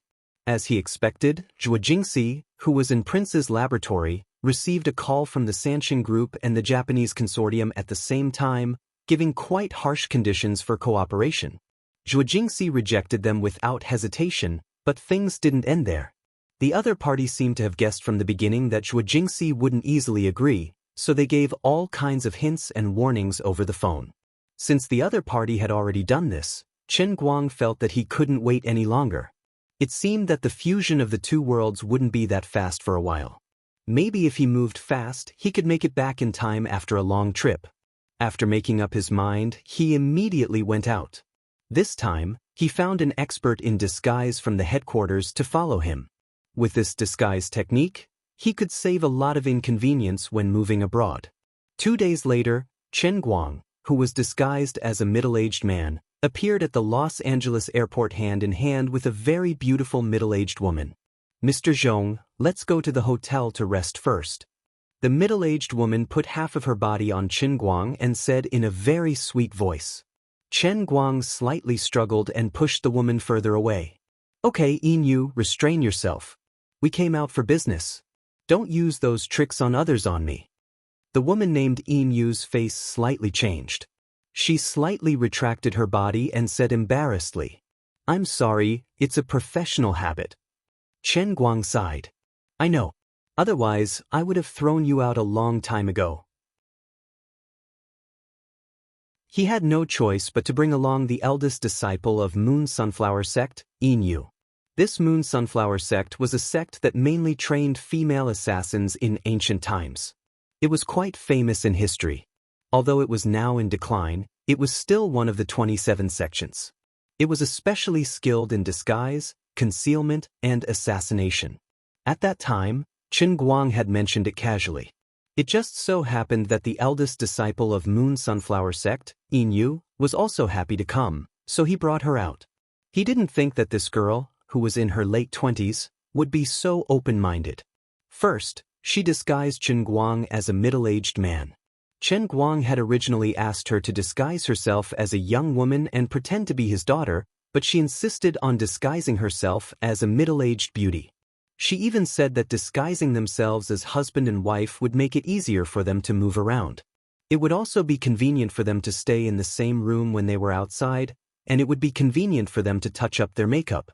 Chen Guang felt that what she said made sense, so he agreed casually. But now, when they were in China, she was quite restrained, perhaps because she was afraid of being returned. But ever since she got on the plane, she began to be quite restless. She had all kinds of fun in front of Chen Guang, the well-deserved master of Wang Lin. If Chen Guang was still the virgin he used to be, he might have fallen into her trap without being able to resist. But now, he was no longer the ignorant man he used to be. He didn't lack girls by his side, and he had things on his mind. Besides, Yin looked quite impure, so she was really not his type. The two of them went straight to the hotel they had booked in advance. Chen Guang boarded the plane under the pseudonym Zhong Jun. He planned to sneak out later. Mr. Zhong is here to touch up your makeup. After being threatened by him once, Yin obediently restrained herself. She no longer used the methods she used on other men on Chen Guang, but there was still a hint of seduction in her eyes. Chen Guang was distraught. He said, "If you want to touch up your makeup, then touch up your makeup. Just control your eyes a little." "Sai, why do you have to do this? I promised to give everyone in the headquarters a lesson. Whether you do it or not, I treat everyone equally. You really don't have to do this." Yin stuck out her tongue again when her thoughts were exposed. This time, she had completely returned to normal. "Oh, I got it. No matter what, the Moon Sunflower sect's disguise technique was no small matter. It was fine even if it was washed off with water." After touching up his makeup, Chen Guang went out to scout out the situation. Being abroad was different from being in China. He tried his best not to use any communication devices. He had to rely on himself for everything. The hotel they were staying at was about 5 kilometers away from the Schultz family's manor. Chen Guang didn't find it tiring. He put his hands in his trouser pockets and strolled in that direction.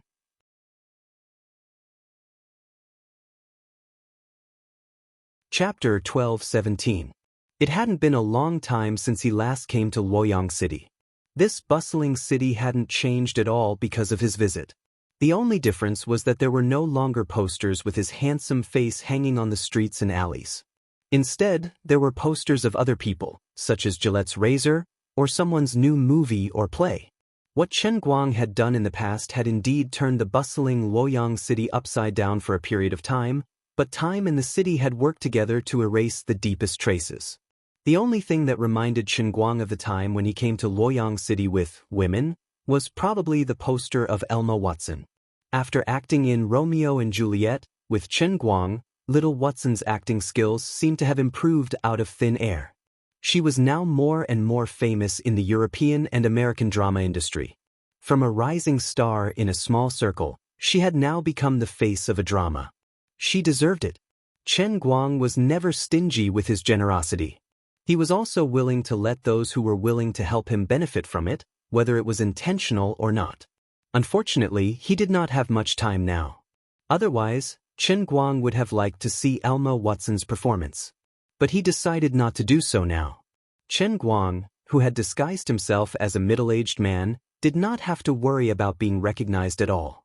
However, he still habitually guarded against the surveillance cameras on the street.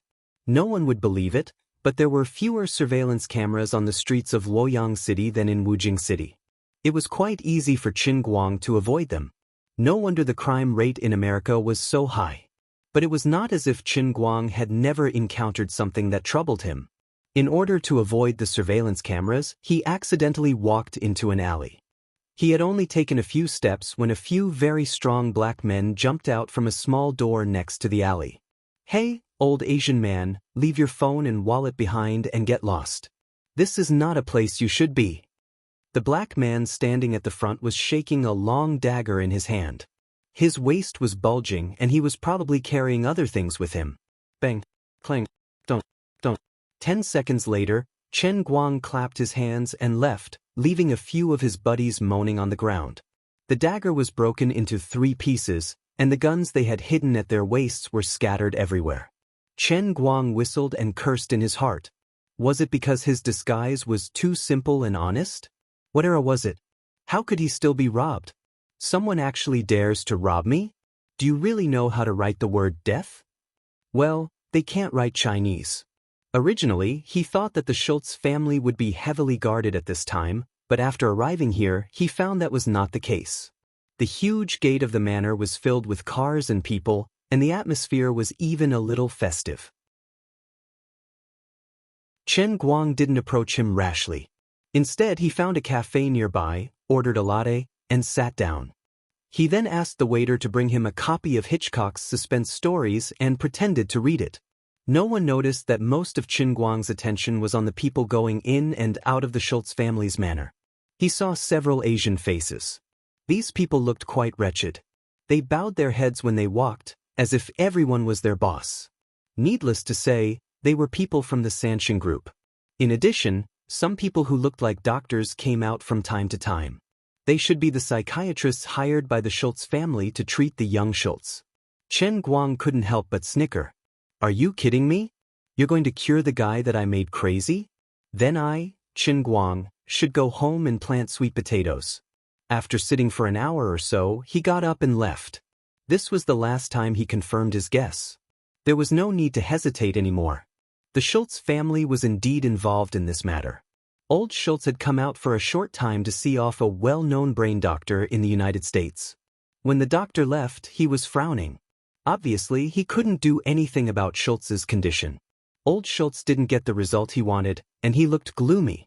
However, after his secretary came over and said something, Old Schultz smiled as he walked back, as if he had heard something good. 5 minutes later, Qin Guang received an internal notification from Lu Xiaoyang.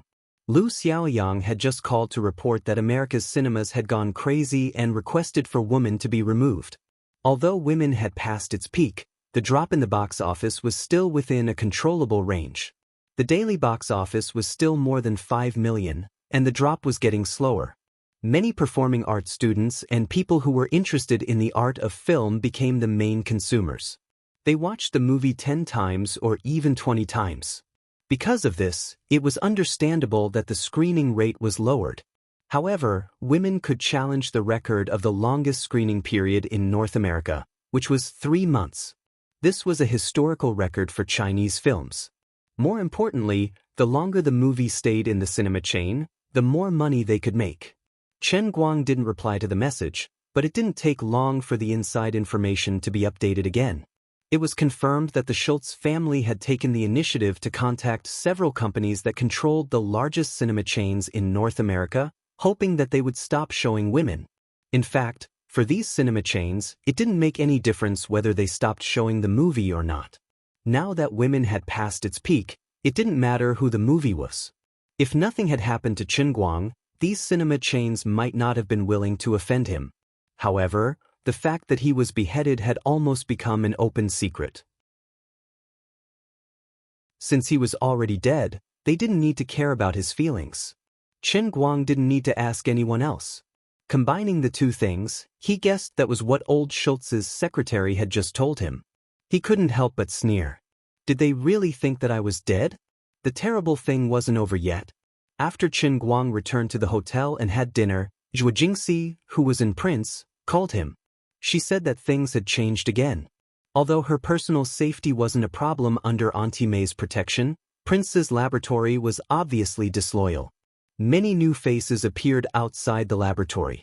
Not only that, but Prince's laboratory also changed their previous happy cooperation and began to spy on Zhuo Jingxi's experimental process more wildly and arrogantly. If she hadn't asked people to keep an eye on the laboratory 24 hours a day, Prince would have quietly sneaked in to steal the samples. In the face of a $100 billion market, there was no real morality in this world. In the past, due to Chen Guang's identity and influence, he was extremely powerful both in and outside of Wuxia. Whether it was Prince's laboratory, the major photocatalyst partners, or the cinema chains, they all followed the rules. But now that something had happened to Chen Guang, many of the tricks hidden in the dark had been revealed. Chen Guang felt that it was very likely that Prince's laboratory wasn't just eyeing the samples. In other people's hearts, Teacher Zhuo was the one who had the 5 god-level formulas. Not only that, but she also had knowledge that surpassed the times. Therefore, Prince's real goal should be to keep Teacher Zhuo and put her under house arrest. Behind this matter wasn't just this well-known laboratory. It was impossible to say that without the tacit consent of the people in power in America. Standing in front of the window and watching the slowly setting sun outside, Chen Guang sighed. "You guys forced me to do this. Human nature is really terrible."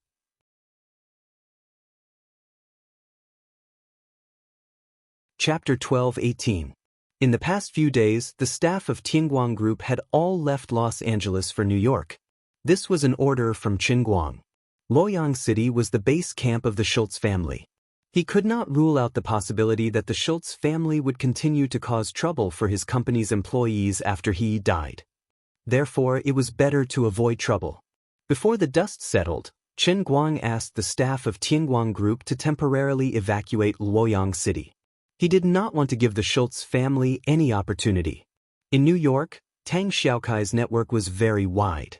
He could cover both the legal and illegal forces. The Chinese forces in Chinatown were not weak either, so their safety was more guaranteed. However, what Chen Guang was most worried about now was not the staff of Tianguang Group, but Zhuo Jingxi, who was protected by Auntie Mei and several special elites. Although there were plenty of people on the other side, a tall tree attracted the wind. He could only blame the things he had left for Zhuo Jingxi were too eye-catching.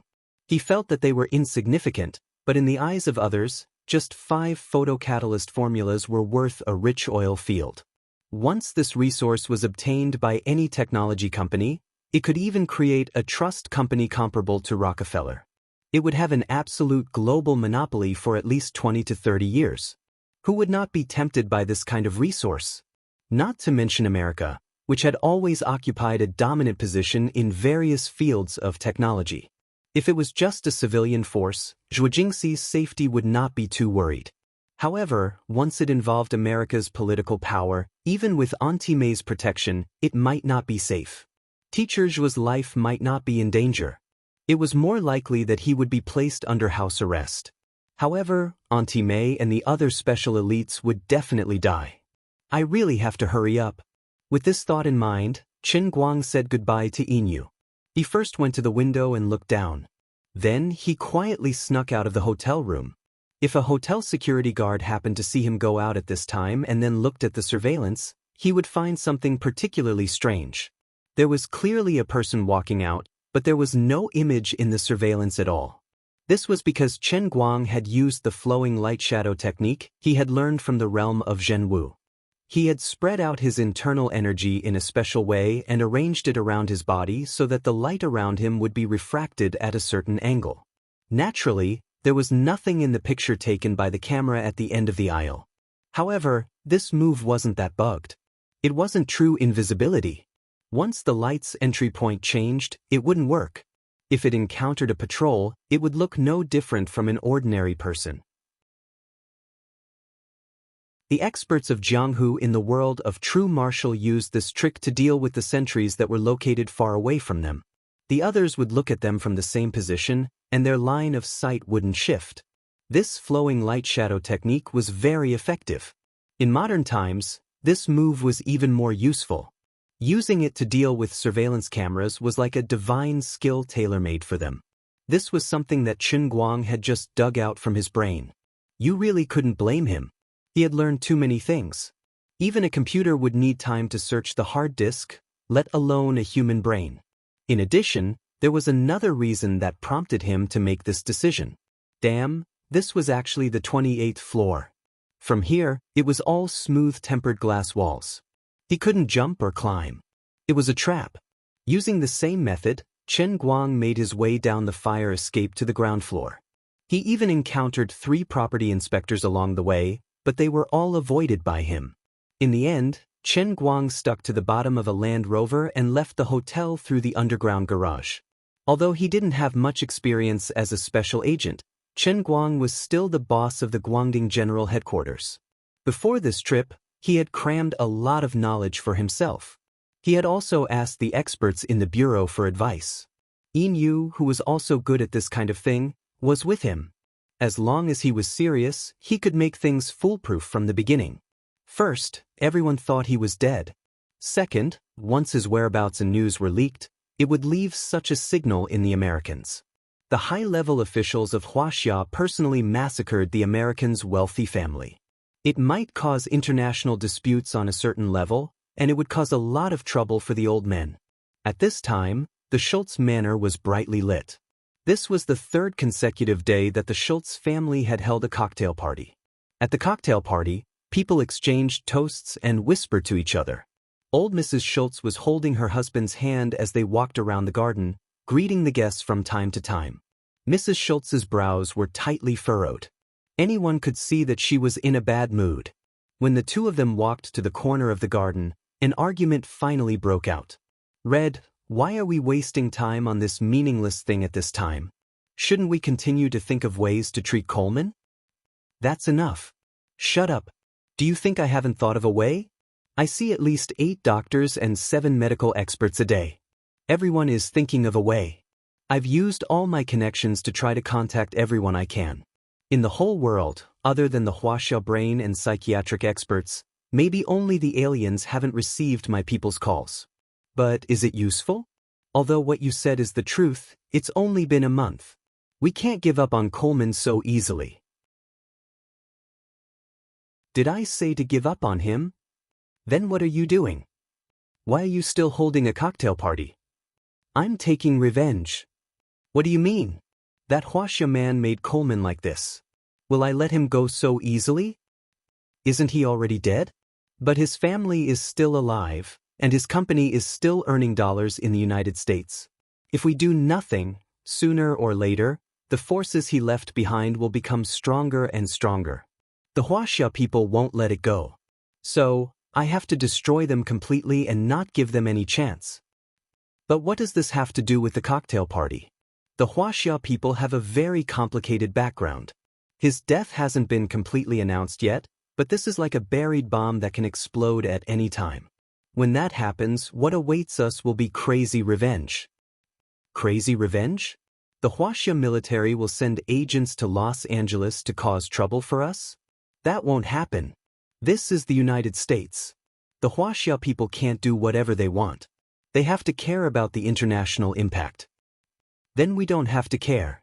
But once our people or our family's business leave American soil, we will have to face a terrible threat. So, now I have to bring more people on board. This way, we can confuse others and let the Schultz family form a community of interests with more people. Our real goal isn't to make profits, but to expand our network and turn our former friends into allies. Do you understand? After receiving the video from the dark web, old Schultz started his counterattack. So far, it seemed to be working well. First, he had to drive Qin Guang's forces out of American soil. To make a force no longer a threat, the easiest way was to make them poor. In Schultz's opinion, money was equal to power. There was no such thing as absolute friendship in this world, only absolute interests. As long as Qin Guang's family ran out of money, at least they wouldn't be able to spend hundreds of millions of dollars on a bounty like he did. Of course, even if that really happened, Schultz wasn't too afraid. Most of the world's top killers had gone crazy, and the rest of the small fry might not be a threat to the Schultz family. In addition, one of the guests at the banquet was the deputy director of the FBI. Next, the FBI would strengthen their investigation and control of the dark web.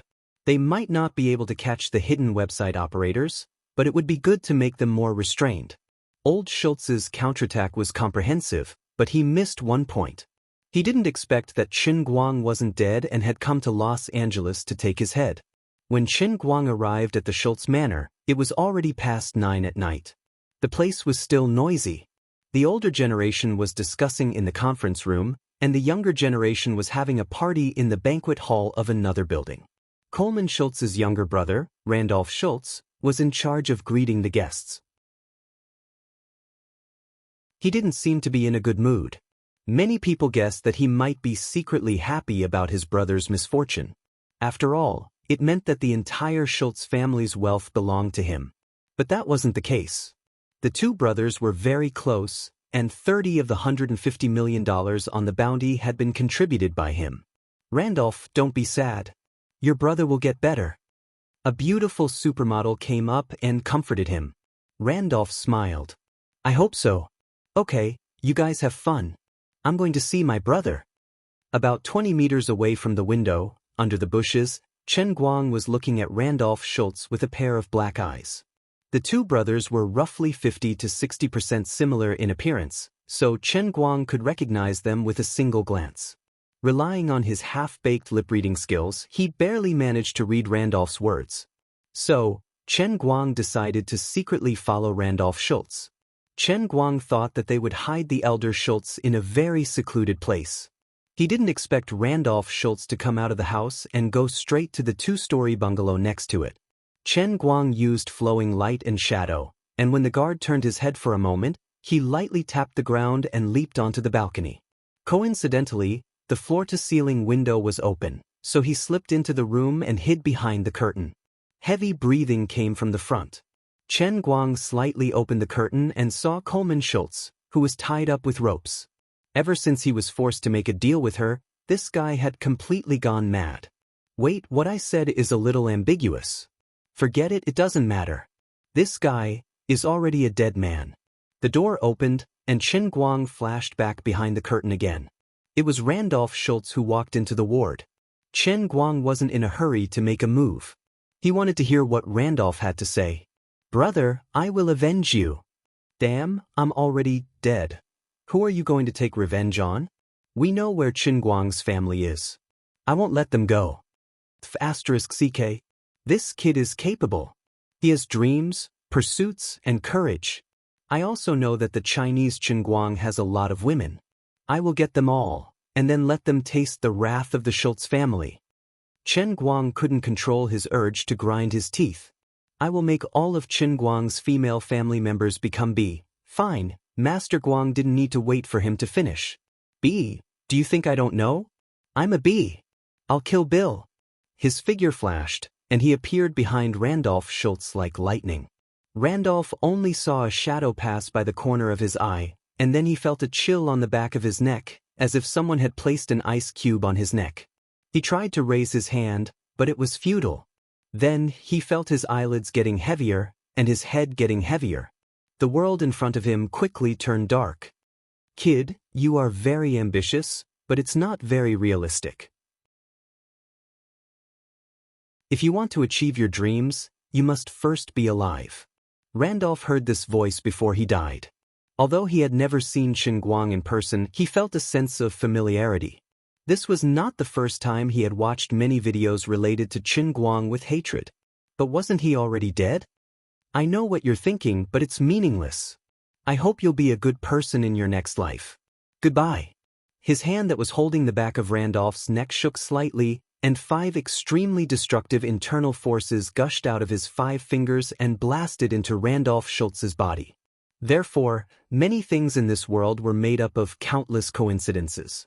Even if Randolph really hated Chen Guang to the core, if he hadn't coincidentally decided to take a look at Coleman's room at this time and said his innermost thoughts when he thought there was no one else around, Chen Guang might not have taken his life. 5 minutes later, Chen Guang left the house and returned to the manor. The meeting outside was still going on, and the hall where old Schultz and the others held the meeting was still brightly lit. Chen Guang leaned against the window of the meeting hall and listened for a while. A cold expression appeared on his face. All right, only old Schultz, his wife, and the people from Sanxin Group were left inside. They were currently discussing how to deal a deeper blow to Tianguang Group and Chengguang Environmental Protection, which had their roots in China. They even expanded the scope of their attack to Tang Zhao's foundation. In addition, Sanxin Group was also certain that Xue Jingxi would not be able to return to China. Their plan was very good, but unfortunately, they had met Qin Guang. Early the next morning, a shocking piece of news suddenly exploded around the world. The first director and general manager of Sanxin Group, as well as the head of the Schultz family, who held a high position in the global aviation industry, had mysteriously died. There were no signs of fighting at the scene, and there were no wounds on the bodies of the dead. They were not poisoned, and there was no suffocation. No one knew what exactly happened, but these people had died silently in the Schultz manner. It was like a curse from hell, and it sent chills down everyone's spine. As for Qin Guang, he had already changed his name to Zhongjun and boarded a plane to Japan's capital.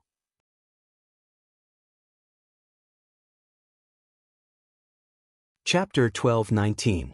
Wasida's team wanted to obtain the photocatalyst technology, but they were rejected by Qin Guang. Furthermore, they were completely excluded. Qin Guang thought this was just a normal business decision. He didn't expect them to be so crazy. Photocatalysis was just one of their many research directions. Perhaps they had invested hundreds of millions of dollars in this field, but the competition in scientific research had always been the winner takes all. Unless they could get the sympathy of the winner and were willing to cooperate with each other to share part of the technology, the loser would often lose everything. But even so, there were countless scientific research institutions in the world competing in the same or similar projects all the time, but there were usually only one or two winners in the end. Others would either lose all their investments in the early, middle, and later stages, or helplessly continue to push forward with their own research and development, taking out products and technologies that were not as good as others to drink the leftovers. Most of the time, the leading companies would still be willing to share certain benefits. After all, promoting a new technology and product was different in different countries around the world. Cooperating with local technology companies was the easiest and most profitable way. Even if the leading companies refused to cooperate, the lagging companies could still use national boundaries as barriers to occupy a relative market in their own land. Because of this, Qin Guang slightly underestimated the backlash from Sanxin Group and the Japanese consortium. Sitting on the plane, listening to the conversation of the Japanese people next to him, he finally understood the reason. The two people next to him were talking about himself and photocatalysis. These two people seemed to be professors at Japanese universities, and they were very familiar with the progress in the global science and technology field. The reason why these two forces were willing to take the risk was because of Qin Guang's absolute lead in the field of photocatalysis. Unlike other scientific research competitions, the 5 God-level formulas he took out were too far ahead of others. No one could see any hope of turning the tables. Even the tried and tested barriers in other fields were meaningless. No company that produced water pollution could resist the temptation of these 5 photocatalysts. The cost control that this once-and-for-all technology could bring was enough to make everyone go crazy. Although it would be very expensive to purchase the materials for the first time, after the adoption of these new products, the entire sewage treatment process would be greatly simplified. Whether it was energy consumption, drug consumption, labor costs, or even the construction costs in the new process treatment process, they would all undergo earth-shaking changes. It was the nature of businessmen to pursue profits. Unless there was a policy that completely violated the law of the market, no one in the world would be able to resist these 5 formulas, and the national barriers would completely disappear. As the two companies that were completely excluded by Qin Guang, they would completely lose. Therefore, Sanxin Group and the Japanese consortium finally chose the only way out. Unfortunately, they failed. At this point, Sanxin Group had paid the price. The strange death of their leader would make them a mess. Now they had no time to care about what was happening in the outside world. When Qin Guang stood in front of the world again, people in Sanxin Group might have doubts, but they wouldn't do anything. Maybe they would even pray that the terrible curse would not continue to spread to them.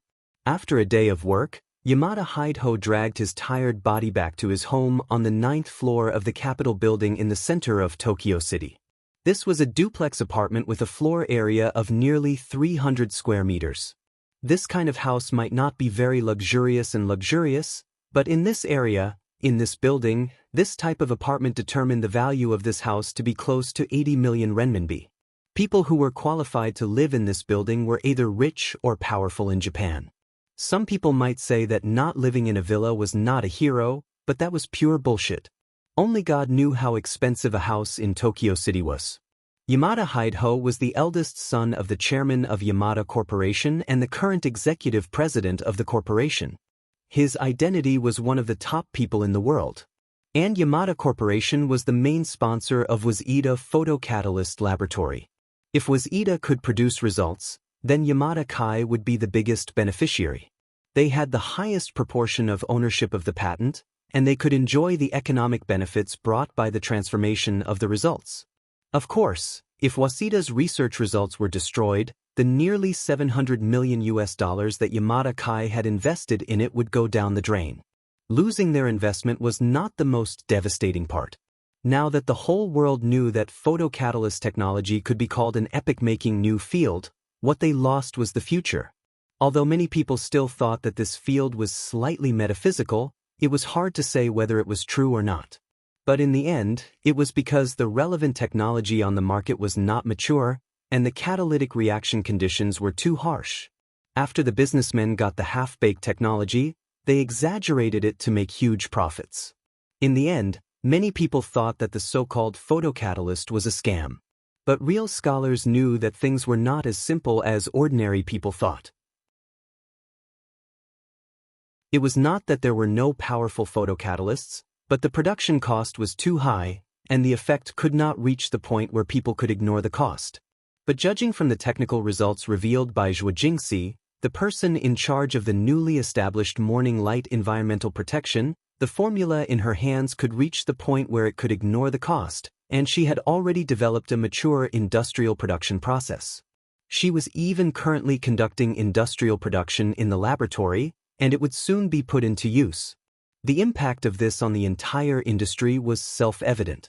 If Morning Light Environmental Protection completed the entire process in the current state that they had announced, then the Wuxia Photocatalyst Laboratory that was fully sponsored by Yamada Corporation would definitely become cannon fodder. Therefore, Yamada Hideho made the decision to fund a bounty on the real person behind Morning Light Environmental Protection, Chen Guang, and his family. He even expanded the scope of the bounty to all of his close friends. Of course, everything was a cover. The ultimate goal was still to kill Chen Guang, and then encourage those in power in America to get their hands on the photocatalyst. With the relationship between Japan and the United States, as well as Yamada Kai's network, as long as the owner of the technology became the United States, they would definitely be entitled to a share of the wealth. This way, Wuxia, which had been excluded from the circle, could be reborn, and Yamada Kai would not be left empty-handed. Previously, they had succeeded, but Yamada Hideho did not feel relaxed at all. There was still a lot of work to be done. He had even booked a flight ticket to Washington in advance. It was 3 days later. However, this morning, news of the death of the old Schultz's family suddenly came from the other side of the Pacific Ocean. At the same time, another ally, the person in charge of Xianxia Group, was also killed. Yamada Hideho was confused and terrified. He did not know what he should do next. That night, before he went home, there were actually hidden sentries all over the Imperial Capitol building. He could not be sure if the heavy losses of the Schultz family and Xianxia Group were the revenge of Chen Guang's men. However, his instinct told him that he had to do something. It was very likely that he would be the next one to be cursed.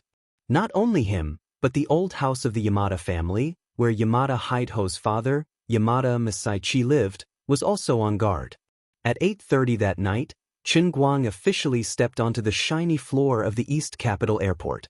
The moment he walked out of the ferry, he saw at least 8 hidden sentries in the hall not far away. These people were scrutinizing everyone who got off the plane. Chen Guang took the initiative to hold Yinyu's arm as if nothing had happened. Yin leaned towards Qin Guang again and pressed her full breasts on Qin Guang's arm. The expression on her face was very sweet, but her heart was calm. She really could not get excited. Only she, who was leaning close to Qin Guang, could understand that at this moment, the heart of the former director of the Guangdong General Administration was so cold that it made people shiver.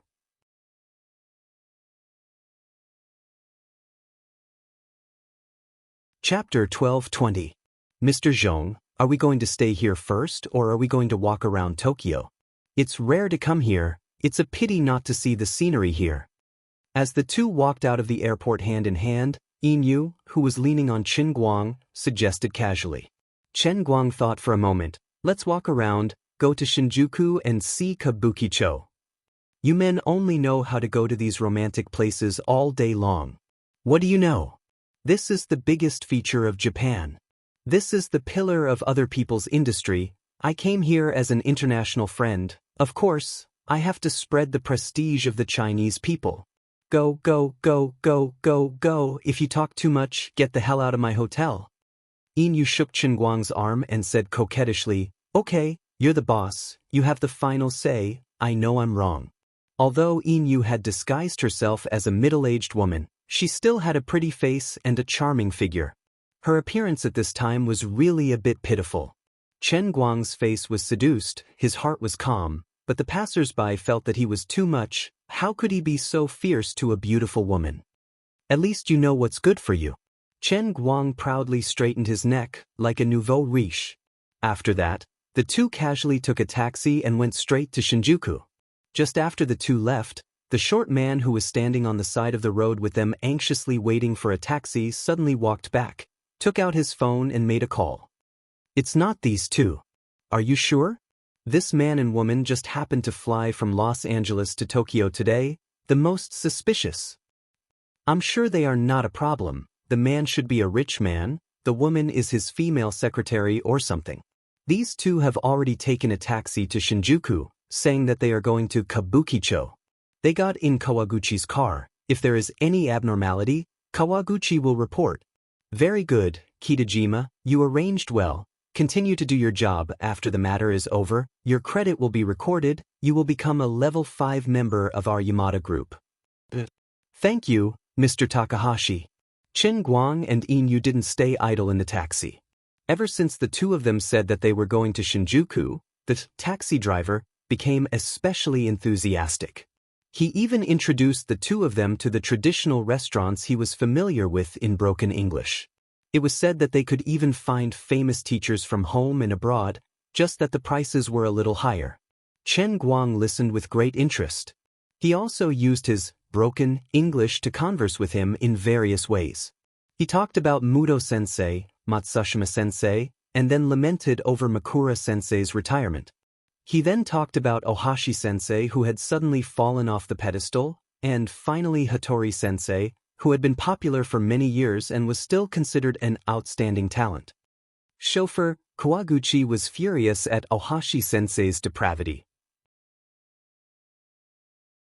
He felt that her behavior had tarnished his many years of beautiful memories and hurt his heart. On the other hand, Qin Guang expressed that infantrymen were more popular in China. Cavalry might have a hazy beauty, and the standard of knights might be higher than infantrymen. But for the majority of the Chinese spectators, the close-quarters combat of the sword and shield warriors was the most enjoyable. The old driver Kawaguchi asked Qin Guang how much it cost to buy DVDs in China. Didn't he hear that these things were banned in China? Qin Guang chuckled. It's better for Japanese friends to take clothes. In this world, there's a tool called a network drive or magnetic links. At the very least, you can download it. If that doesn't work, you can still ask for help from Tieba. At the very least, you can find vanilla pomegranate. Was free of charge. The old driver Kawaguchi cried on the spot and swore that he must go to China one day, not for anything else, but for the Huahua internet world that Qin Guang had described for him. After all, the overseas publication of infantry could not be found in Japan. Even if it was found, it could not be downloaded. Qin Guang patted his chest and said, "My friend, just come, I'll give you 2 TB portable hard drives." When the two got out of the car, The old driver Kawaguchi took out a gilded card from the toolbox in the front passenger seat and stuffed it into Qin Guang's hand enthusiastically. Mr. Zhong, the manager of this shop is my junior high classmate. Tell him that you are a Chinese friend of Kawaguchi Nin. He will prepare the best service for you. If you are lucky, you can even meet Ms. Aso Yuki in the shop. Looking at the taxi speeding away, Inyu rolled her eyes at Qin Guang. What were you two talking about just now? I can understand every word, but I don't know any of these names. Qin Guang only laughed. You don't understand, you really don't understand. As the eldest disciple of Yuankue sect, your business skills still need to be improved. All right, I'll cram on this knowledge when I get back. Oh yes, there was no need for you to talk so much with the driver just now, right? Qin Guang shook his head. Can't you tell? He is a member of the Yamada Kai, and we only managed to escape their surveillance now. So are we going to the custom shop now? I don't really want to go to the pederast. Qin Guang patted Inyu's head. Save it. I thought you were going to look for Yamada Hideo. Huh? That's not what you meant? Qin Guang lowered his head and fiddled with his phone. What do you think? It will take an hour to walk from here to the Capitol building in Shinjuku. If I'm quick, I should be able to reach the building in 15 minutes. What about me? Let's go to this custom shop. Qin Guang shook the gilded card in his hand. Inyu was stunned. Glancing at Su Tao, Qin Guang responded, There's nothing too deceitful in war, understand. What are you planning to do? You'll understand when we get to the custom shop. Why are you talking so much? Inyu was a special talent from the underworld. There were pros and cons. The pros were that the skills she knew were beyond the reach of ordinary people. The cons were that compared to real agents, she was too talkative and not obedient. On the other hand, after Kawaguchi sent Qin Guang off, he immediately gave a call to the head of the Yamada group, Mr. Takahashi, and gave a brief report on their conversation along the way. Mr. Takahashi, there's no way this Chinese guy is a problem. I swear on my honor that he's not a top assassin, and he's definitely not Qin Guang's friend. He's just an ordinary tourist, and he's familiar with our culture. I didn't expect that even though he's a middle-aged man, he would know the names of all the actresses I mentioned. If he didn't spend a lot of time on this, he wouldn't be able to do this. Alright, he's just an old pervert. With Kawaguchi and Kitajima's assurance, the surveillance on Qin Guang and Inyu finally disappeared. As for Qin Guang, he walked into the custom shop that Kawaguchi recommended. It was a top-notch club on the 3rd floor of Shinjuku Tonglon Street.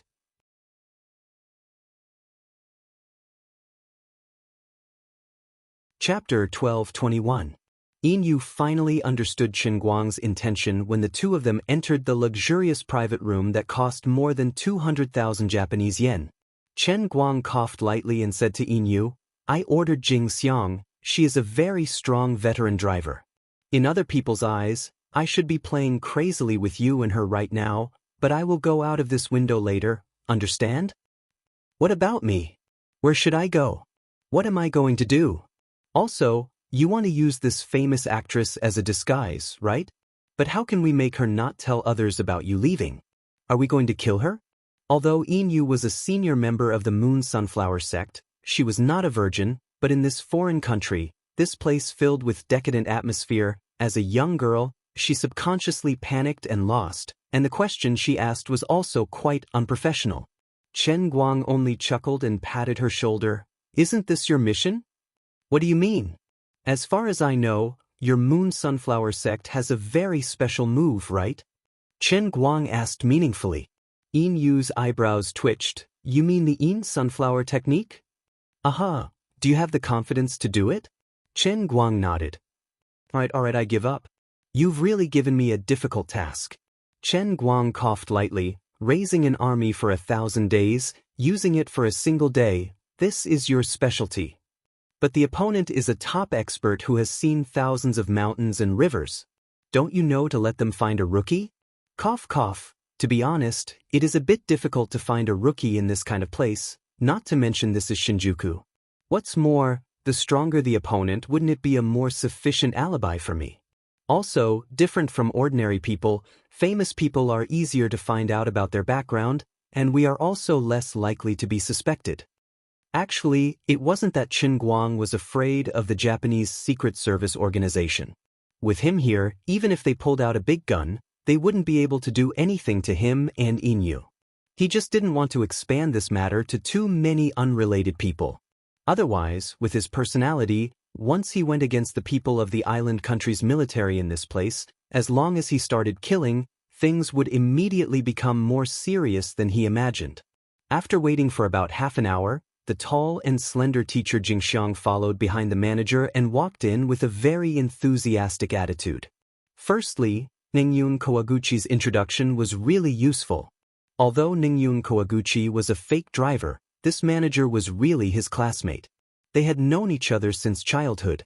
As a member of the Yamada group, Kawaguchi's status was also quite high, and his words were quite effective. Secondly, Qin Guang was also very generous. With a raise of his hand, he gave the manager a tip of 100,000 yen, and even promised to give Jing Xiang teacher a reward of 1 million yen.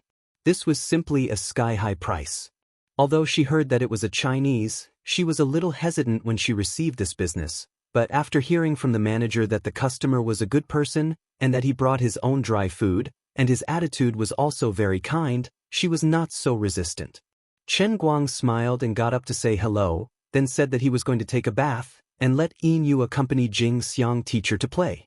Seeing this situation, there was no need for Inyu to explain. Jing Xiang immediately understood the intention of this rich businessman surnamed Zhong.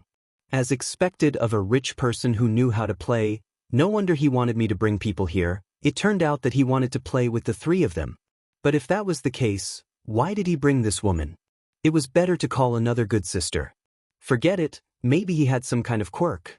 When she got closer, sat next to Inyu, and looked at this woman up close, Jing Xiang teacher finally understood why the rich businessman surnamed Zhong couldn't bear to part with this woman. Although she was a little older, this middle-aged woman was really not ordinary beautiful. Even among her peers, there were not many who could compare. At this time, Inyu seemed a little reserved, using her rather poor English to say things like, "Hello, nice to meet you," and so on. Of course, she was pretending, but it was just to cooperate with Chen Guang to use his Yin sunflower technique, and to reduce the other party's vigilance to the greatest extent. Jing Xiang teacher didn't think that she was the real first sister, but instead very enthusiastically used her salt and pepper-flavored English to negotiate with the other party, basically saying things like, "Please don't be nervous, don't worry, I am a professional, I will guide you well, and guarantee to provide you with the best quality service," and so on. The sound of water splashing came from the bathroom, but here, the two women had quickly entered the state. Inyu, who perfectly played the role of a first sister, had used very high efficiency to peel off Jing Xiang teacher and herself into white rice dumplings. This was obviously much faster than the normal pace, and Jing Xiang was a little not used to it, but she quickly got out of this state of mind, and turned her attention to Inyu, who was next to her looking at her nervously. "Miss Ines, you put your hand here, yes, like this?" 5 minutes later, Chen Guang quietly opened the door, and the clothes on his body were not wet at all. With the help of the pink hazy light, he saw the naked Inyu sitting on the bed with her legs crossed, with a cigarette in her mouth that he didn't know when she bought, and Jing Xiang teacher was slumped beside her, unconscious. Seeing that Chen Guang came out, Inyu didn't feel embarrassed at all. She dropped her legs, stretched her back, and said 2 words with a smoke ring in her mouth, "Done." If it weren't for other things in his mind, Chen Guang might not have been able to resist this temptation at a different time, with a different person. He took 2 steps forward and asked, "How long can it last?" As he said that, his nose twitched twice. "The smell is a little strange." Inyu shook her shoulders. "That's because her secretion is too much. She won't wake up for 3 hours. Anyway, this room belongs to us tonight. You can arrange your own time." 3 hours? That's just enough. No, this smell isn't that simple. Okay, do you think the Yin sunflower technique is just moving my hands? How can it be so easy? To use this unique technique, in addition to my exquisite techniques and the inner force of the moon sunflower sect, I also need to supplement it with medicine, not to mention that I'm dealing with an experienced expert this time. Where did you get the medicine? Yu blinked. Do you really want to know? Goodbye. Chen Guang waved his hand, turned around, and left. He didn't have time to waste here. Besides, if he stayed any longer, he was really afraid that he would lose his integrity in his old age. After going out, Chen Guang used the flowing light technique and walked openly on the street. In the eyes of ordinary people, there was nothing unusual about him, and he was only guarding against the rather advanced surveillance cameras in Dongdu.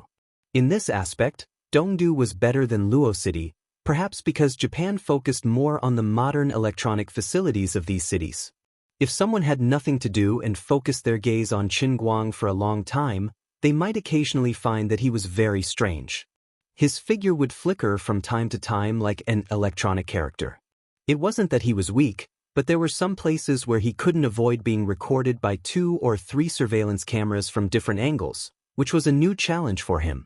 The original flowing light technique couldn't deal with the multi-angle refraction of light. Fortunately, the person who used this technique was Chen Guang, a martial sage that had never existed in true martial land, the Earth Explosion savior Chen Guang himself, who had combined more than 400,000 unique skills and created the true martial divine skill. This title was too long. In short, after a few attempts, he successfully improved the flowing light technique and could be invisible from multiple angles, but it consumed a lot of energy. About 20 minutes later, he stood at the bottom of the Capitol building. He raised his head and looked up. He knew that Yamada Hideho lived on the 9th floor. Fortunately, the wall wasn't made of pure glass. It was uneven and had a very complicated shape, which made it easy for him to sneak in. Walking around the Capitol skyscraper, Chen Guang lowered his head to look at his watch. It was already past midnight, and the pedestrians were still bustling. But when Chen Guang hid under the shadow of a tree, no one noticed his existence. He didn't rush to go online, but hid in the shadows to adjust his breath. Yamada Hideho was sitting in the study, frowning as he fiddled with the computer in front of him. In fact, he had fallen asleep just now, but he couldn't fall asleep after tossing and turning, so he got up. Floating in front of him was a 3D projection of the Imperial Capitol building. There were more than 200 green dots patrolling around the building. Each green dot represented a smartwatch that was worn on the pulse of a security guard. Not only could it be used as a Bluetooth headset, but it could also monitor the heartbeat of each security guard. If there was any abnormality, be it a sudden acceleration or a slowdown of the security guard's heartbeat, the signal would be transmitted to the command center immediately. Then, the command center could immediately mobilize the surveillance cameras in the building to monitor the location of the abnormality. Moreover, no matter where it was, it could ensure that at least 3 people would arrive within 30 seconds. Due to the incident in Luoyang City on the other side of the Pacific Ocean, the Yamadagumi spared no effort to protect their prince. They even replaced the entire building's security guards with their own people. Not only that, but the surveillance on the outside of the Capitol building didn't relax either. It was almost to the point where there were no blind spots. There were at least 8 people hiding in the patrol cars near the Capitol building, paying attention to the surveillance cameras at the same time. However, it was useless because they were facing Chen Guang. No matter how tight the security was, there would still be loopholes in the face of someone with ulterior motives.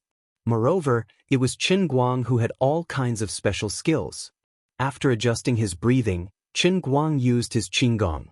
Without making any sound, he went straight up the tree behind him.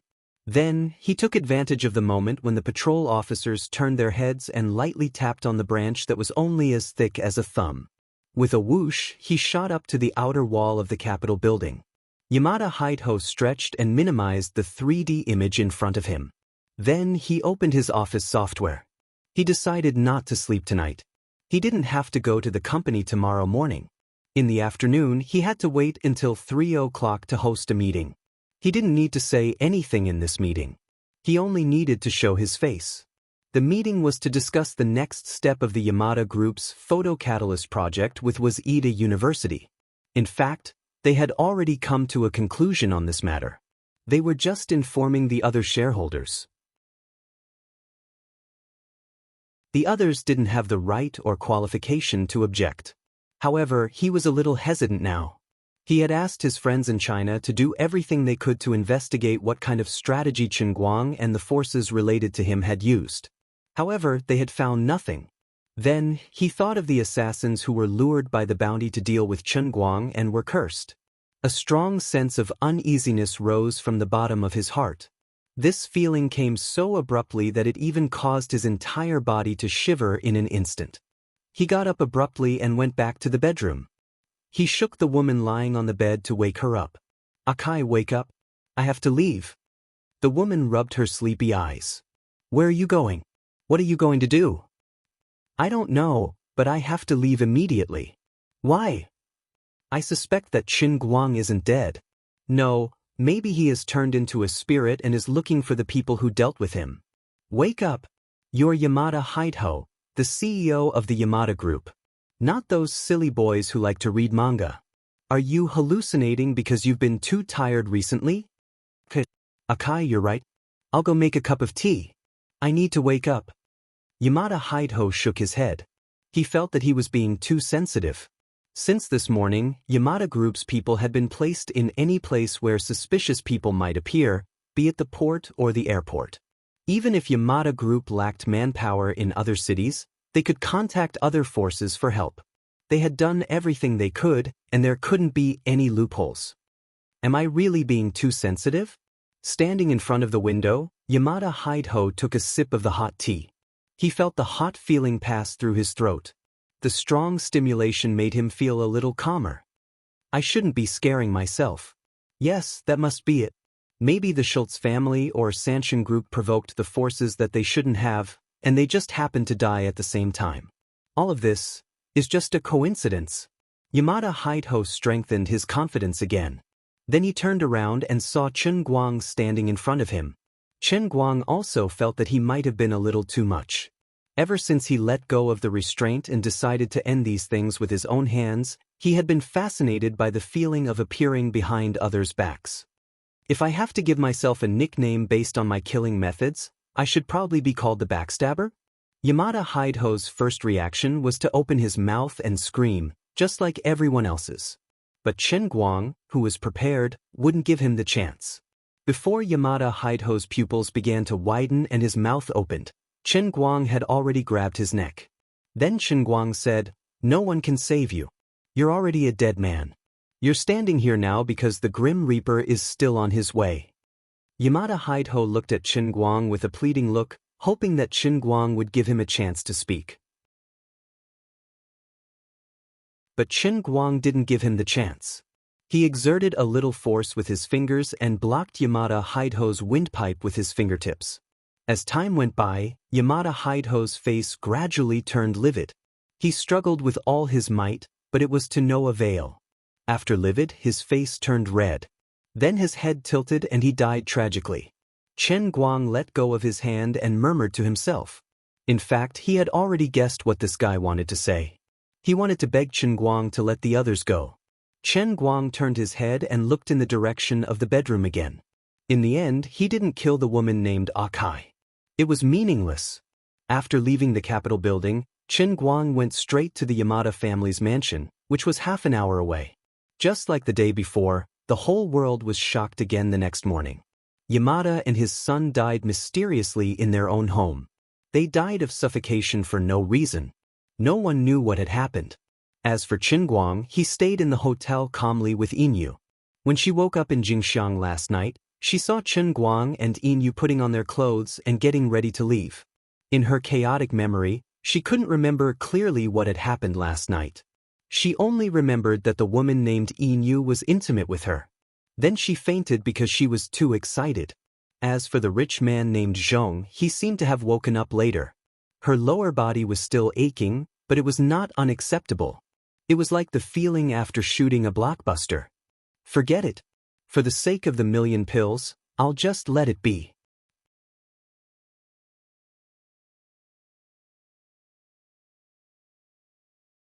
Chapter 12:22.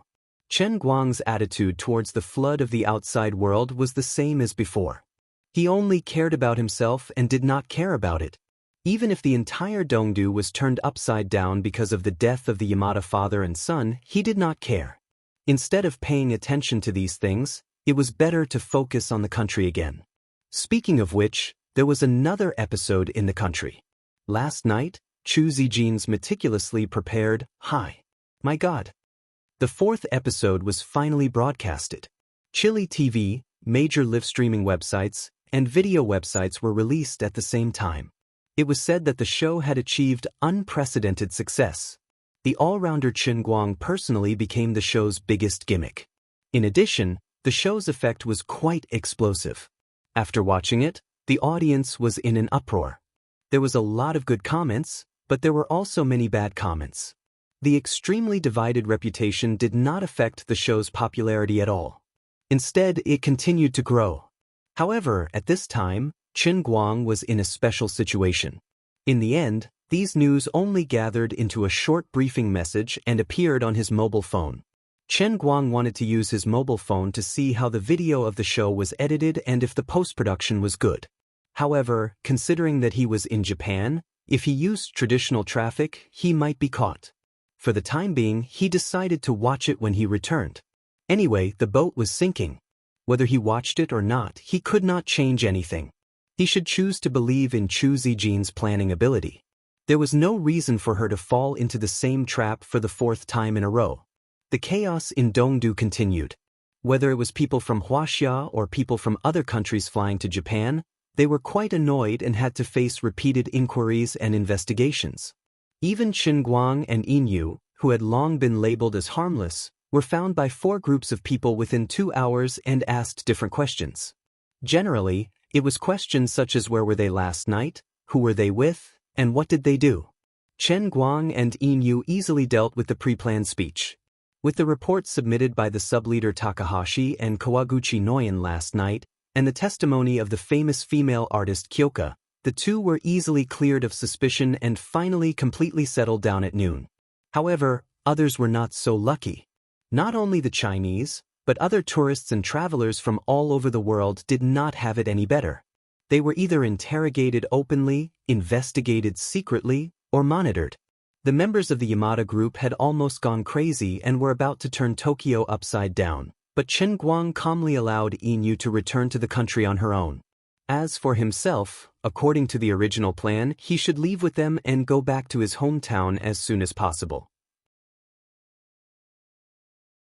He had even booked a plane ticket, but he suddenly decided to change his itinerary. He rescheduled the plane ticket to the night, rented a car, and went straight to Mount Fuji with the navigation. It was not that he was in the mood to travel, but since he opened his eyes this morning, he had felt something in his heart.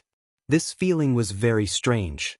He couldn't tell what was attracting him, but he subconsciously felt that since he was already here, he might as well take a look. This was not because Chen Guang had become emotional, but because he had begun to believe in metaphysics. If there is a thought in your heart that drives you to do something, then don't think too much and just do it bravely. If you do it, you may not regret it, but if you don't, you will definitely regret it in the future. With this thought, Chen Guang drove the car to the foot of Mount Fuji at the maximum speed of the highway. As a Chinese, he did not have a good impression of the scenic spots in Japan, but people had a natural closeness to beautiful scenery, which made him feel very twisted. What was even more strange was that after coming to the foot of the mountain, the inexplicable impulse deep in his heart did not weaken, but became stronger, constantly urging him to go to the top of the mountain. However, now was not the time to climb Mount Fuji. Only in July and August every year was the suitable time to climb this famous scenic spot in Japan. Now he could only take the cable car to the mountainside, and it was impossible to go up through the regular channel. In addition, no matter how fast he walked now, if he chose to go up the mountain now, he would not be able to catch the night flight. Helplessly looking up at the inverted fan-shaped Mount Fuji in the distance, Chen Guang frowned. He wanted to come back as soon as possible, but he inexplicably wanted to go up and see what would happen. He only hated that he didn't have a clone technique, and he couldn't really fly in the sky like a sword immortal, otherwise, he could fly up now. Then he took out his phone and began to look for top-secret information on it. When he saw something on the map, his eyes suddenly lit up. Perhaps it was a blessing from God, there was a commercial heliport at the foot of the mountain, and there were helicopters for rent. Although at this time and in this climate, this kind of helicopter with a pilot would definitely not be rented out, other pilots had not lived enough. Chen Guang could drive it himself. After asking for a warm cup of milk tea from a nearby milk tea shop, Chen Guang strolled to the airport. After thinking about it for about 5 seconds, he decided to do something big. Although he also had a pilot's license in his pseudonym Zhong Jun's identity, this was a special skill, and the two countries did not have direct access. At this time, his identity was just an ordinary rich tourist. If the name Zhong Jun suddenly appeared on Mount Fuji with a helicopter driver's license, it would become quite suspicious. But if he didn't provide a driver's license, it was impossible for others to let him drive the helicopter, even if they directly paid for it. Therefore, other than being a thief, Chen Guang had no other choice. He sneaked out of the airport and looked around. The gate was locked, and there was not a single guard. Well, normally, who would have thought that a helicopter could be stolen? Half an hour later, in the midst of the chaos, a civilian helicopter with white paint suddenly took off. Before the management of the scenic area could react, the helicopter disappeared in the sky at an extremely fast speed and went straight to the top of the mountain. The guards of Mount Fuji only chased from halfway up the mountain for less than 15 minutes before they turned back in frustration. Snow had begun to fall on the mountain, and the road up the mountain had been blocked. It was impossible to send a helicopter to chase in this weather. The snowy weather was difficult for others, but it was not difficult for Chen Guang. As long as the performance of the machinery allowed it, he could maximize the effect of the machinery. Half an hour later, the bold and careful Chen Guang stopped the helicopter on a large rock near the crater with quite exquisite operation. Then he got out of the helicopter and walked to the crater on the thick snow in the face of the wind and snow. He used his qinggong, and it really felt like he was walking on the snow without leaving a trace. His flying speed was extremely fast. The higher he went, the closer he was to the crater at the top of the mountain, the stronger the strange feeling in Chen Guang's heart. Looking back, all he could see was a blanket of pure white snow. The afternoon sun hung high in the sky, but there were snowflakes falling from the sky. When the sunlight shone on the body, it made people feel warm and genial, but the cold winter wind and snowflakes made people feel very cold. This feeling of dislocation made people feel very strange. Chen Guang walked on the edge of the crater. White smoke was rising from the center of the deep depression in front of him, but below the white smoke was the lake-like snow. The strange feeling in his heart was like a beast that was about to break out of its cage, and it was even as fierce as an uncontrollable drug addict. But he didn't know where this strange feeling came from. He simply sat down with his legs crossed and tried to communicate with Ruri in his heart. However, Ruri in the cup in his arms didn't give him any feedback, and he didn't know what she was busy with. Even when Chen Guang sank his mind into the world in the cup, he didn't find Ruri. He wanted to scold her, but Chen Guang let it go after thinking about it. Things had turned out like this, and indeed many things were beyond her expectation.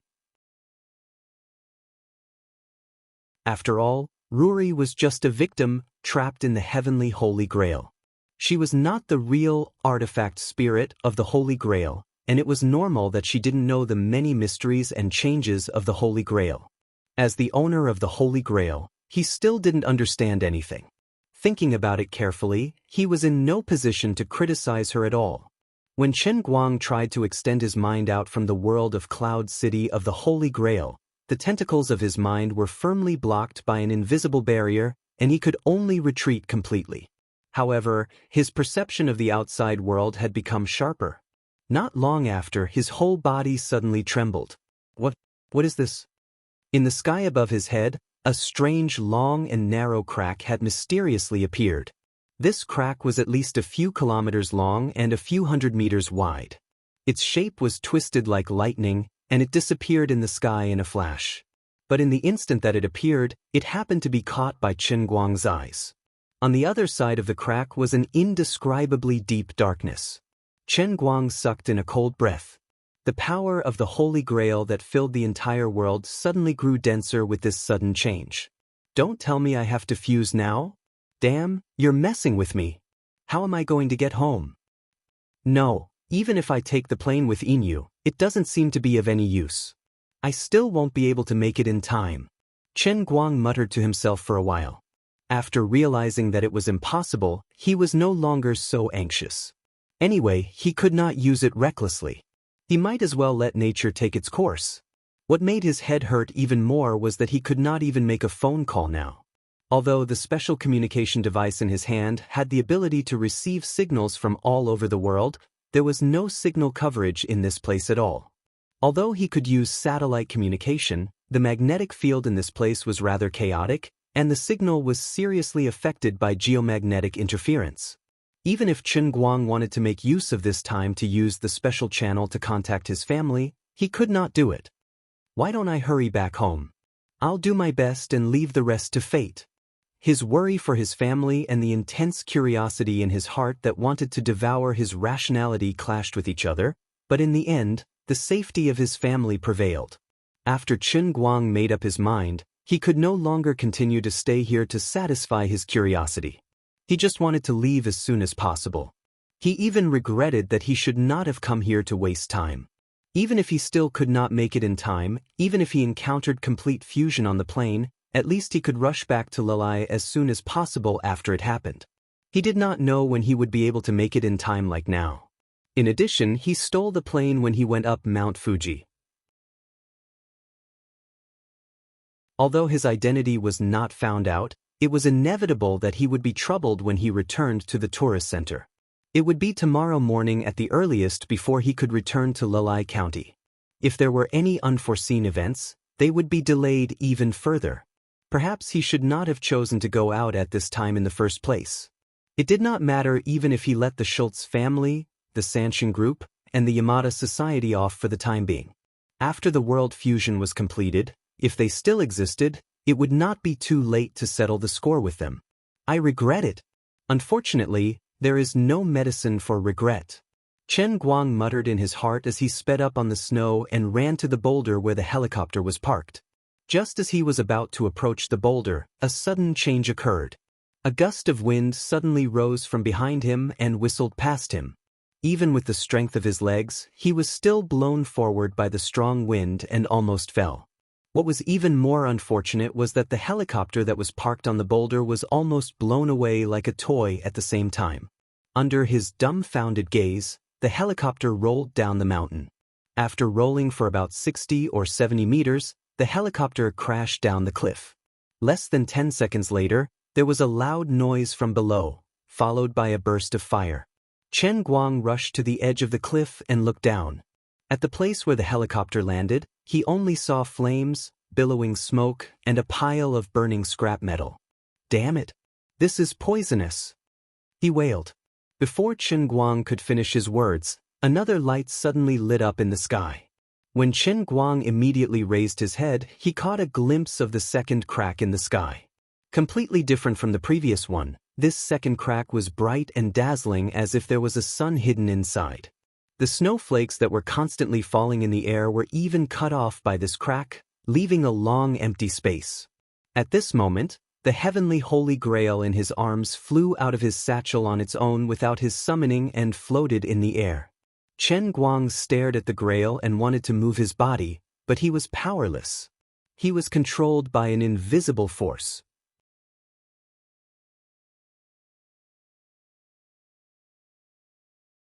Chapter 12:23. Even when he was in the world in the cup, Chen Guang had never experienced the feeling of being completely frozen to the point where he couldn't move.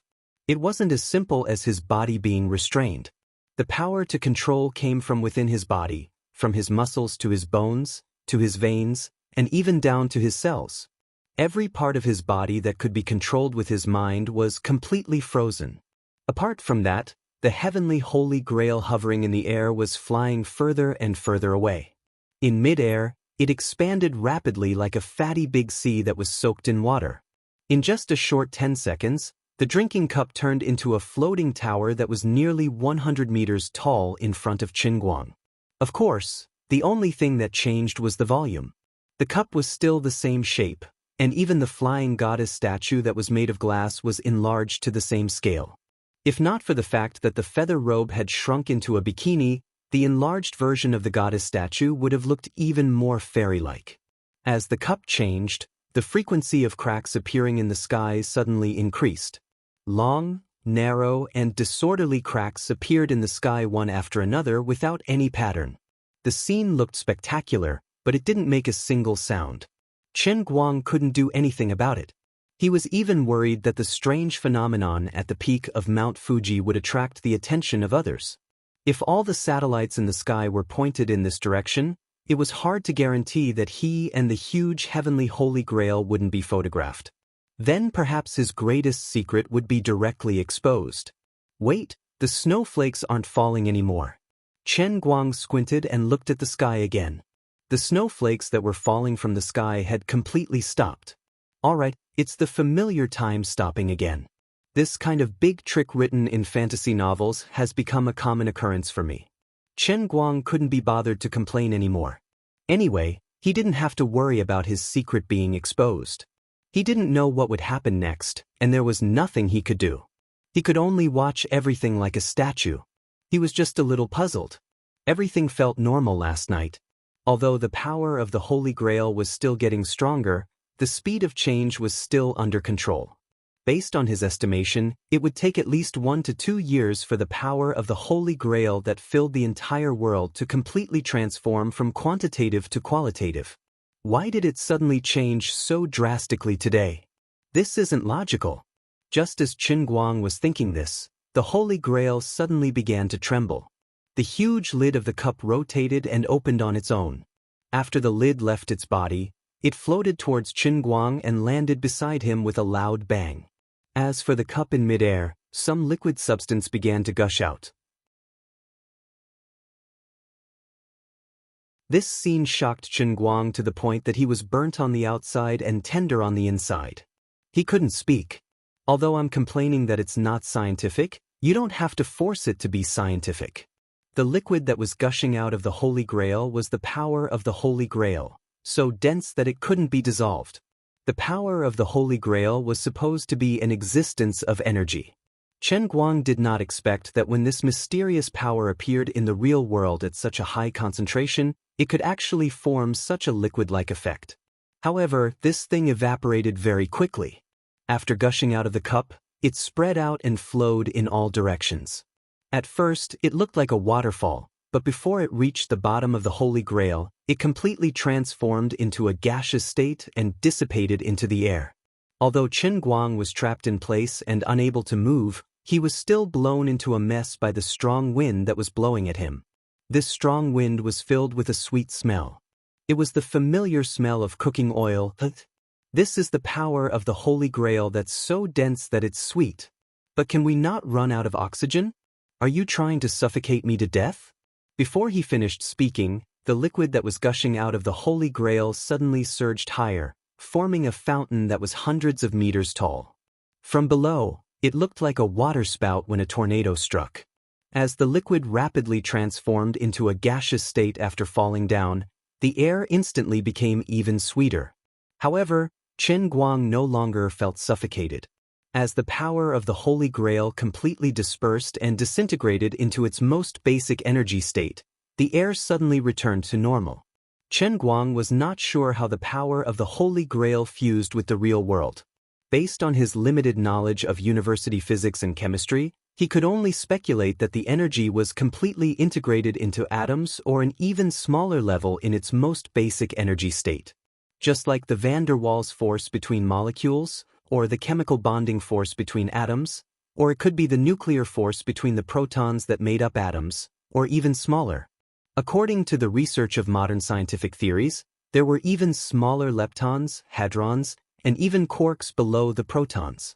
As for the smallest fundamental particle in modern scientific theories, it was generally believed that a particle with no other internal structure could be considered a fundamental particle. From another perspective, after combining quantum theory and the theory of relativity, it was believed that matter usually had a wave-particle duality and that particles were made up of strings. The world of quantum physics was so complicated and mysterious. In order to find the existence of a possible particle, scientists even had to wait for hundreds of years for technological advancement. But even so, until now, people still could not confirm that quarks were the smallest particle units. If quarks had volume, then theoretically, they could still be divided. However, according to string theory, perhaps the fundamental particles that made up quarks could not exist for a long period of time. Instead, they were always in constant change, constantly changing into another existence as the energy changed. This led the theory back to the wave-particle duality. It could also be considered that matter was energy in a certain sense. It was just like how some theories believed that the photons that made up light were weightless when they were stationary, but if they moved forward at the speed of light and landed on a large enough surface, the light pressure could be measured, which proved that the photons had weight. It was the same complicated and mysterious theory.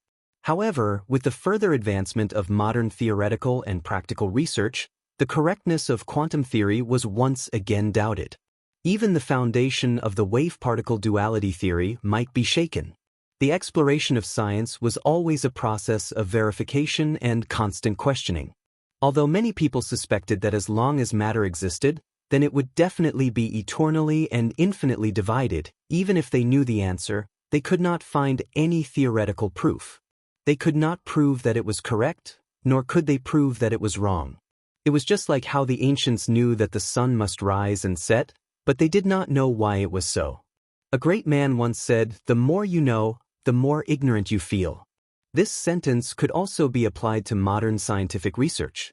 Based on Qin Guang's knowledge as a university student, even if he had taken the initiative to go to the library to search for the mysteries of the Holy Grail, he could only stop at this level. Now he suspected that since the Holy Grail was an existence of energy, and since it could use pure energy as the foundation to form a new body in the world of the cup, then when this energy was fused into the real world, it might be adding another quark in addition to the 6 suspected quark particles. It might also be using an even smaller unit on an even smaller level. If the so-called string theory was really correct, then it could directly change the level of energy or matter at the string level. In the basic composition of all matter, adding a type of string, or adding a way to combine the string together. If the string was not the smallest unit, then consider it as the smallest unit. This was too profound, but perhaps it could be explained in a relatively simple way. Assuming that a substation could take care of the residents of 3 nearby residential areas, under normal circumstances, this substation could provide a power of 100,000 kilowatts, but the maximum power that the output circuit could withstand was only 50,000 kilowatts. By modifying the circuit and adding a copper core line parallel to the original output circuit, the substation's maximum power output could then reach 100,000 kilowatts. On the surface, this added circuit did not seem to change anything, but the electricity consumption experience of the residents of these 3 residential areas had already undergone earth-shattering changes. To put it another way, if a marionette had 5 strings, then after adding another string to it, the gameplay would also undergo a huge change. On the surface, it would still look the same, but on the inside, there would be a huge change. Therefore, with the Holy Grail as the core, the current fusion of the real world and the real world should essentially be a new type of basic energy or laws fusing into reality, changing from the microscopic level of the real fundamental particles or energy. But from a macroscopic perspective, perhaps nothing had happened. Just like when humans received X-rays, only God knows how many particles passed through their bodies, but they still ate and drank as usual. Perhaps it was because he was blessed with good fortune. Qin Guang did not expect that he would be able to figure this out at the last moment. He felt a little better, at least he did not have to worry that his parents would be gone when he woke up, and he would become 2 complete strangers. If that happened, his defeat would be too complete and too miserable. But using his brain could not change the situation in front of him. He still could not move, and with the passage of time, the Holy Grail's power that surged out from the Holy Grail seemed endless, becoming more and more ferocious. The water column of the Holy Grail's power that soared into the sky was even about to break through the horizon and reach into space. The frequency of the space-time fissures appearing in the sky was getting higher, and the fissures were getting thicker and thicker. Each time they appeared, the time it took for them to appear was also getting longer and longer. The saddest thing was that these fissures were getting closer and closer to Guang. Only God knew how powerful these fissures were, and when faced with such a situation, the only option left in a normal person's mind would be to quickly run away. As a normal person, Guang felt very helpless. So, what exactly happened between last night and now? Why did it turn out like this? Before he was completely swallowed by the fissures, Guang's mind was still painfully thinking about this question. You're tuning in to the Wang Lin's Journey YouTube channel. Don't forget to subscribe and join us on this journey to catch the most captivating stories.